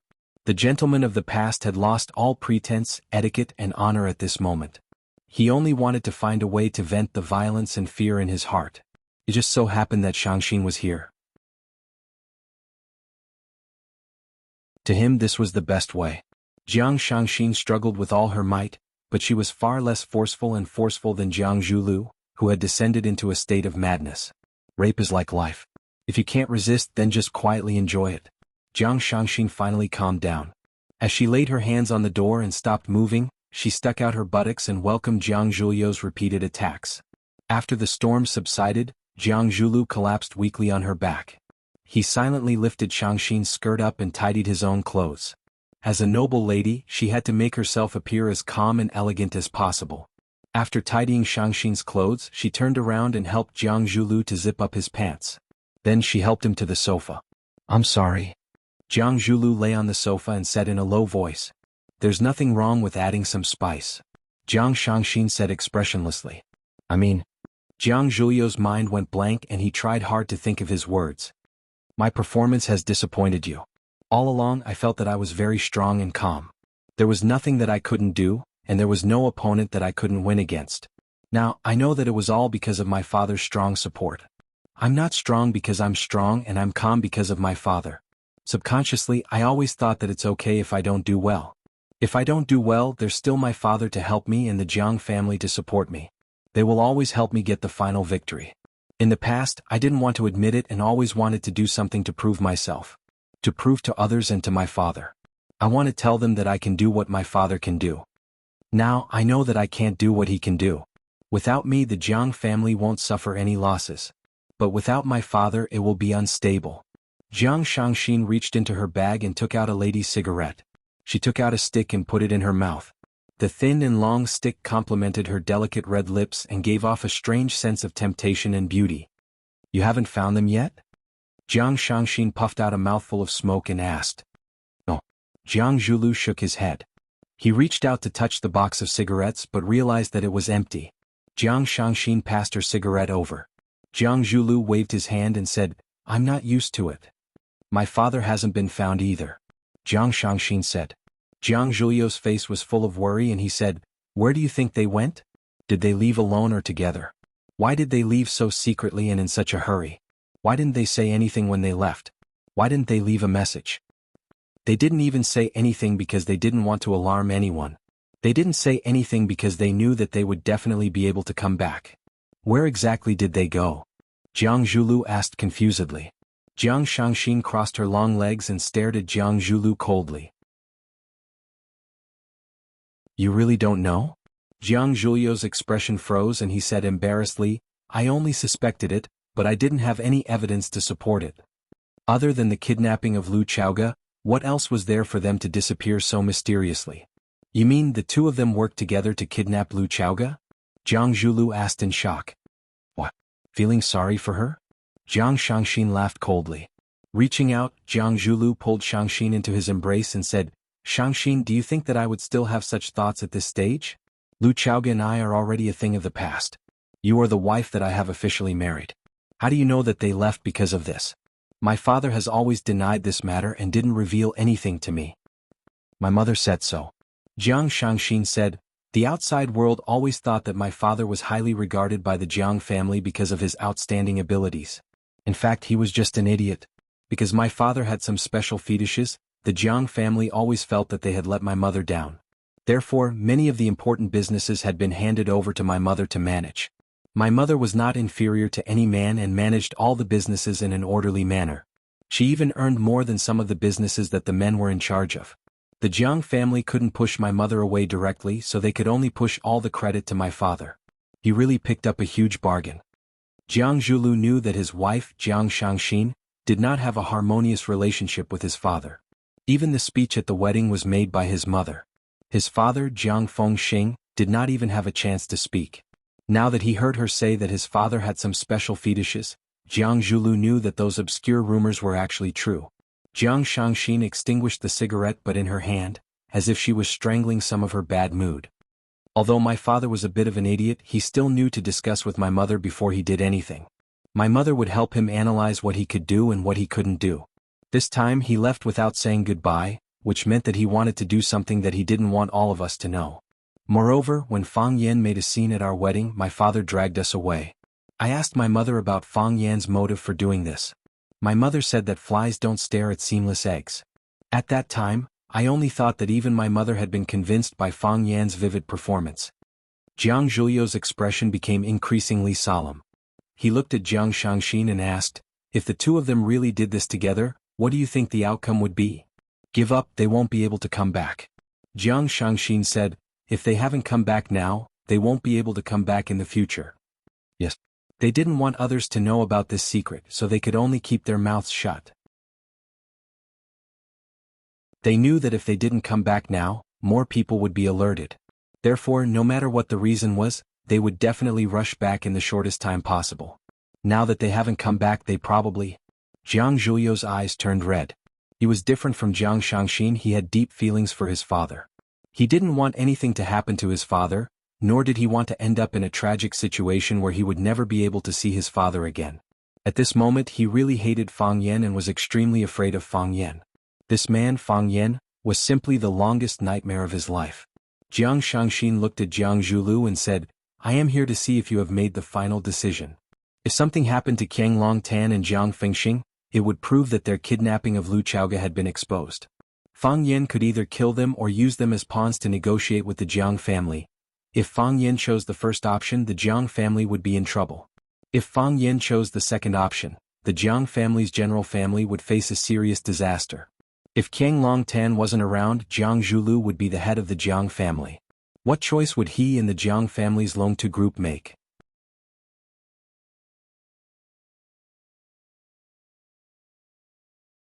Chapter 474. The so-called final decision was that the situation was not right and they needed to make early preparations. Although Jiang Zhulu was feeling uneasy because of his father's disappearance, he was not a person who liked to drag things out. He got up from the sofa and walked to his desk. He took out a document from the desk drawer and handed it to Jiang Shangxin. Sign here. Jiang Shangxin took the document and glanced at it. Then she looked up at Jiang Zhulu and asked, You don't trust me? Jiang Zhulu sat down and put his arm around Jiang Shangxin's shoulders. It's not that I don't trust you. On the contrary, you are the only person I can trust in this world. My dad is gone and my mom doesn't care about the company's matters. Who else can I trust? Jiang Shangxin pointed at a clause in the document and asked, What does this mean? Jiang Zhulu knew what her misunderstanding was and explained, because of Lu Chaoga's deceit, the Longtu group had always been the battleground between the Jiang and Lu families.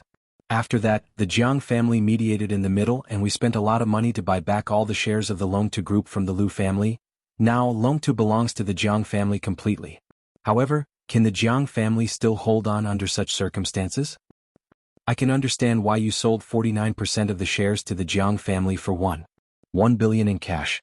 If the Jiang family did not stand up for you, Fang Yan and the other families would not let go of the cake of Longtu.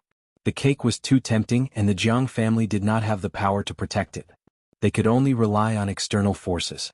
However, why did you transfer 20% of the shares to me? Are you worried that I will leave you at this time? Husband and wife are one. Jiang Zhulu hugged Shangxin's body tightly and said, At the wedding I said that no matter if we are poor or rich, in health or in sickness, I will love you from the start. Shangxin, since I made a vow in front of so many guests, I will definitely keep my word. What is mine is yours. I am willing to share all my wealth and everything with you. Jiang Shangxin planted a kiss on Jiang Zhulio's affectionate face and said, Don't worry, what's ours is still ours. No one will take it away from us. Jiang Shangxin readily signed the document and kept it in her bag. Then she said to Jiang Zhulu, I will go back and discuss with my mom now. I will ask her to help me settle the matter of transferring the shares to the Jiang family as soon as possible. Shangxin, it has been tough on you. Jiang Zhulu held Shangxin's hand and said with a face full of pity. After Shangxin got up and left with her bag, Jiang Zhulu walked to the window and watched as Shangxin walked to the courtyard of the villa. As if she had sensed Jiang Zhulu's gaze, Jiang Shangxin turned around and smiled at him. "Drive slowly," Jiang Zhulu instructed gently as he waved goodbye to Shangxin. She was like a sweet lover who was deeply in love and reluctant to part. Jiang Shangxin nodded and entered the red sports car that she had driven over. Very quickly she drove away. The gentleness in Jiang Zhulu's eyes disappeared and the smile on his face disappeared. He coldly spat out 2 cold words, "Whore." Jiang Zhulu returned to his desk, took out a pencil from the pen holder, and started writing on a piece of white paper. After a long while. When the sky got darker and Jiang Zhulu thought that he couldn't wait any longer, the cell phone that was placed on the side of the table suddenly rang. Jiang Zhulu held onto the cell phone and didn't answer it immediately. Instead, he waited for the cell phone to ring 3 times before he answered the call. He said, "I have a strong smell of smoke on me. I'm taking a shower." "Shangxin, what's the matter?" "I've talked to my mom. It is a must to transfer a portion of the shares to the Jiang family. However, my mom said that the energy industry is the supporting industry of the future. With the scale of the Longtu Group, selling 49% of the shares for 1 billion yuan is too cheap. She is willing to use the funds under her control to make this deal with you. Buy 30% of the shares of the Longtu Group for 3 billion yuan. Do you think this plan is feasible?" "That's great." A mocking sneer appeared on Jiang Zhulu's face. However, he said passionately, "Our mom is still the most thoughtful. If we only need to sell 30% of the shares, then I can transfer another 10% of the shares to you. In this case, the Longtu Group will still be under our control. As a married couple, we will be of one mind. Even though we have to give away a portion of the shares, if we expand our business, we will be able to make up for our losses in the future. Isn't that right, Shangxin?" "Yes." Jiang Shangxin said in a gentle voice, "I believe in you. Shangxin, I miss you. Can you come and accompany me?" "Zhulu, I miss you too. However, my mom needs someone to accompany her too. My dad hasn't been found yet either. See you tomorrow then." Jiang Zhulu hung up the phone and hid in the darkness once again. He would have to live like this for a long time in the future. When Fang Yan was practicing in the courtyard, he heard a sound behind him. Fang Yan turned around and saw Lu Chaoge, who was dressed in white pajamas, leaning against the windowsill and looking down. "Are you awake?" Fang Yan asked with a smile. "Yes." Lu Chaoge smiled and nodded. She seemed to be in a good mood. "Go downstairs and eat something after washing up," Fang Yan said. "I have already prepared breakfast." "Okay. I will go downstairs now," Lu Chaoge said. However, she did not turn around as she looked at Fang Yan, who was practicing on the lawn. Fang Yan smiled and started to practice his drunken crane riding wind steps again. He had not been idle during the 3 years of mourning. He had thought about many problems, read countless books, understood the principles of the heart of Taiji, and understood the secrets of the drunken crane riding wind steps. The more he researched, the more he realized how profound the heart of Taiji and the drunken crane riding wind steps were. Furthermore, he realized that the two of them complemented each other. The heart of Taiji was the wind, and the drunken crane riding wind steps were the sails. When the wind blew, the sails would expand and the body, which was a big boat, would be able to ride the wind and waves to its fullest potential. Therefore, Fang Yan had spent most of his time and energy on this in the past few years. Every day when he got up, he would walk a few laps. Lu Chaoge did not go to work for the past few days. She had been kidnapped. Both her body and mind were seriously injured. She needed some time to rest and adjust. Lu Chaoge's kidnapping made Fang Yan re-examine the relationship between the two. The estrangement between the two disappeared, and the grudge in his heart melted. He once again realized that Lu Chaoge was a very important friend to him. Fang Yan did not go to work. He chose to stay at home to take care of Lu Chaoge's daily life. Previously, these things were done by Lu Chaoge herself. It was also because she wanted to choose her favorite food that she was kidnapped after leaving the mall. Fang Yan soaked the lemon slices in warm water because Lu Chaoge drank several glasses of lemon water every day. It was said that this had the effect of detoxification and whitening, but Lu Chaoge was already so white that there was no need for whitening. Fang Yan was in charge of 3 meals a day. Breakfast was millet porridge and boiled eggs because Lu Chaoge did not like to eat fried food. Lunch was tomato scrambled eggs, scalded vegetables, or braised fish. Lu Chaoge liked to eat fish. It was nutritious and not easy to get fat. Women liked it more than meat.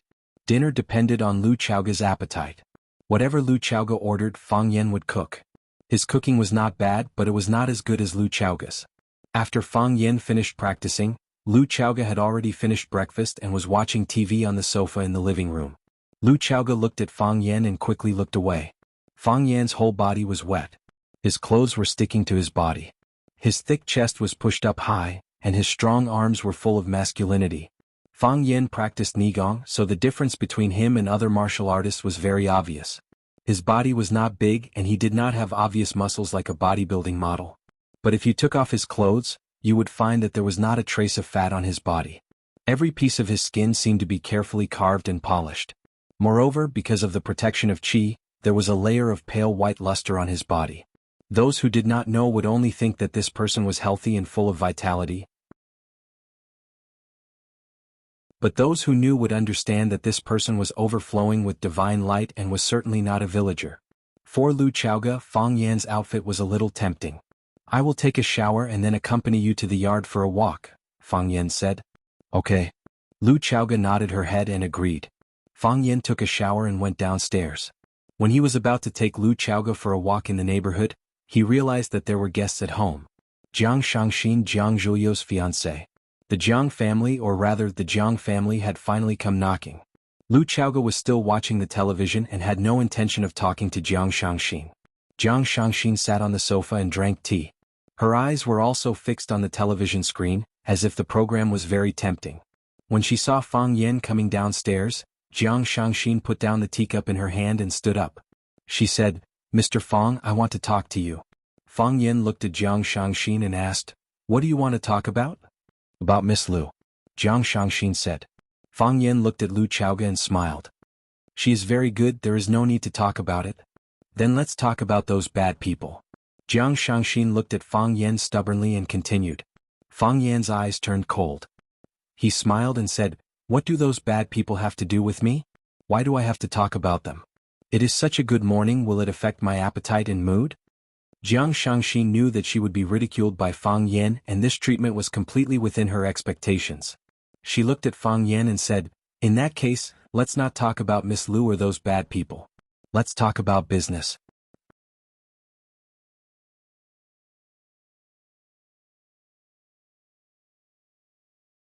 Chapter 475. Business. Fang Yan laughed. "We can talk about this. Who would be willing to reject something that could earn them money?" Fang Yan pressed on and forced Shangxin to retreat again and again.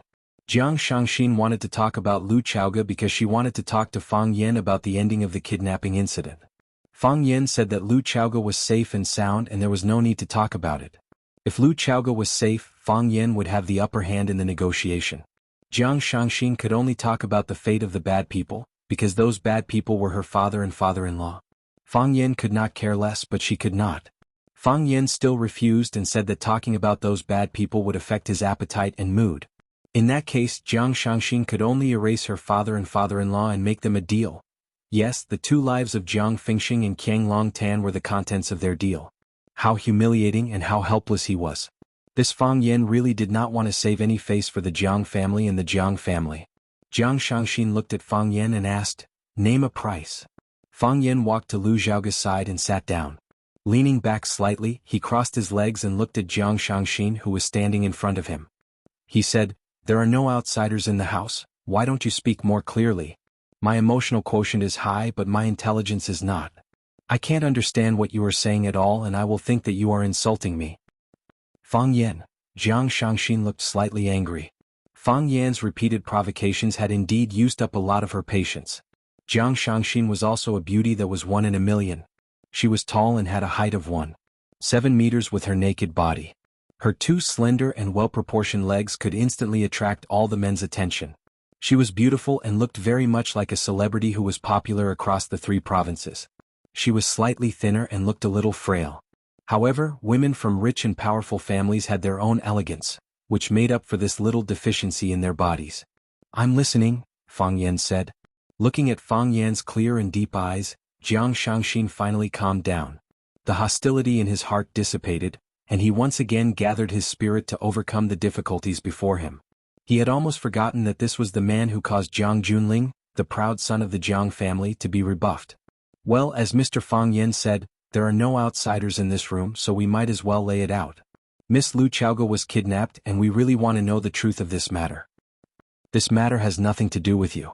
Why are you asking for the truth? Fang Yen asked back. Perhaps there's some misunderstanding? Do you still think this is a misunderstanding? Fang Yen sneered. If you think this is a misunderstanding, then let's end our conversation today. We don't have to do business. Jiang Shangxin clenched her teeth and said, Fang Yen, what do I have to do for you to let my father go? Your father? Fang Yan's gaze became playful and he said, Where is your father? Has he gone missing? If he has gone missing, you should call the police immediately. Why did you come to me instead of asking the police to help you find him? Fang Yen. Jiang Shangxin felt that her breathing had become uneven again. Her chest heaved up and down, outlining a beautiful arc. This woman was so skinny, but her breasts were so ample. She was indeed a rare beauty. Jiang Shangxin sensed where Fang Yen was looking at, but she did not care about it. She looked at Fang Yen with a determined gaze and said, Mr. Fang Yen, I have been honest with you, but you are not honest enough. Honest with you about what? I told you that I was the one who took your father away. Is this considered being honest with you? All right. I admit that my father was at fault in this matter. They may have been involved in Miss Lu Chaoga's kidnapping. However, Miss Lu is safe and sound now. I want to bring my father and father-in-law back. Name your conditions. Just involved? Fang Yen, if you don't even have the courage to admit your crimes, then I doubt the sincerity of your negotiation. Since you are not sincere, then there is no need to negotiate. If I want them, I will personally go to your place and get them back. Jiang Shangxin's face was as cold as frost, and her chest rose and fell even more intensely. Fang Yen passed the lemon water on the marble coffee table to Lu Chaoga and said, Drink more water. Lu Chaoga took the lemon water and drank a big mouthful. She held the glass and continued to watch a matchmaking show on the television. It was as if she had nothing to do with what was happening in the living room. Since she had already handed everything over to Fang Yen, she gave him 100% trust. She knew that Fang Yen could handle it better than her. Fang Yen also accompanied her to watch the television and was even amused by the contents of the television from time to time. The atmosphere was warm and harmonious, and they had completely entered the world of just the two of them. Jiang Shangxin suddenly felt that she had become an outsider. Please, I am the guest, okay? Do you guys know how to behave according to Huaxia's etiquette? Please, I am here to negotiate with you guys. Do you guys have any business literacy? How did you guys become an existence that was ignored by others? Jiang Shangxin walked straight to Fang Yen, stared into Fang Yan's eyes and said, Fang Yen, I want to bring them away today. Who? My father, Jiang Fengxing, and my father-in-law, Qiang Long Tan. Bring them away then. What has it got to do with me? They are in your hands. Fang Yen looked a little unhappy and said, Why do you say that they are in my hands? I have never seen them. Fang Yen, I apologize to you. I also sincerely apologize to Miss Lu Chaoga. I know that they are the masterminds behind the kidnapping of Miss Lu Chaoga. They have done something that is morally and legally unforgivable. They are sinners, but they are still my family. I hope that I can bring them back. You can state a condition that you are satisfied with. Please believe in our sincerity. I believe you this time. Fang Yen smiled and said. He took out a voice recorder from his pocket and pressed the play button on it. Fang Yen and Jiang Shangxin's conversation immediately sounded from the recording. From the beginning to the end, every word was recorded clearly. Fang Yen had forced her time and time again to tell the truth. When Jiang Shangxin saw Fang Yen take out the voice recorder, there was no surprise or fear on her face. Obviously, she had expected such a thing to happen. Jiang Shangxin looked at Fang Yen, who was playing with the recording pen excitedly, and said, Since I'm here, I'm already prepared to bear all the mistakes. This thing won't be of much use anyway. If you admit to your crimes, this thing will not be of much use. If you do not admit to your mistakes, this thing will be of great use. I will get someone to post it on the internet and let the netizens all over the world download it for free. What do you think of this idea? Fang Yen, we can talk about the terms of cooperation. Jiang Shangxin said. She was not worried that Fang Yen would really throw the voice recorder on the internet. This was not beneficial to her side, but what good would it do to him? Fang Yen kept the voice recorder and looked at Jiang Shangxin. It is a good thing that you have the courage to stand up and admit your mistakes on behalf of your elders. However, there are some discrepancies between the truth and what you think. Jiang Shangxin's heart skipped a beat and she asked anxiously, What discrepancies? Fang Yin patted Lu Chaoga's shoulder and said in an unfriendly tone, Chaoga was indeed kidnapped by your relatives, but there is only one person who conspired to kidnap Chaoga, and that is your father Jiang Fingxing. As for Qiang Longtan, I have never seen him before. I don't know where he went either. Why don't you get someone to look for him again? Jiang Shangxin's eyes turned cold and she said, Fang Yin, did you kill him? Murder is against the law, how could I do such a thing? Fang Yin hurriedly denied it. Even if I feel that he deserves to die 1,000 times or 10,000 times, I will never do something like that to silence him. How ruthless! Jiang Shangxin sneered and said. You hated Qiang Longtan, or rather, you were afraid of Qiang Longtan, so you simply killed him and put an end to everything. Then, you pushed the responsibility of his death onto the living, for example, my father, am I right? Qiang Longtan's life doesn't mean much to me. His death wouldn't have any effect on me. Of course, from a personal point of view, this is a very satisfying thing. If I know which hero did it, I will definitely treat him to a drink.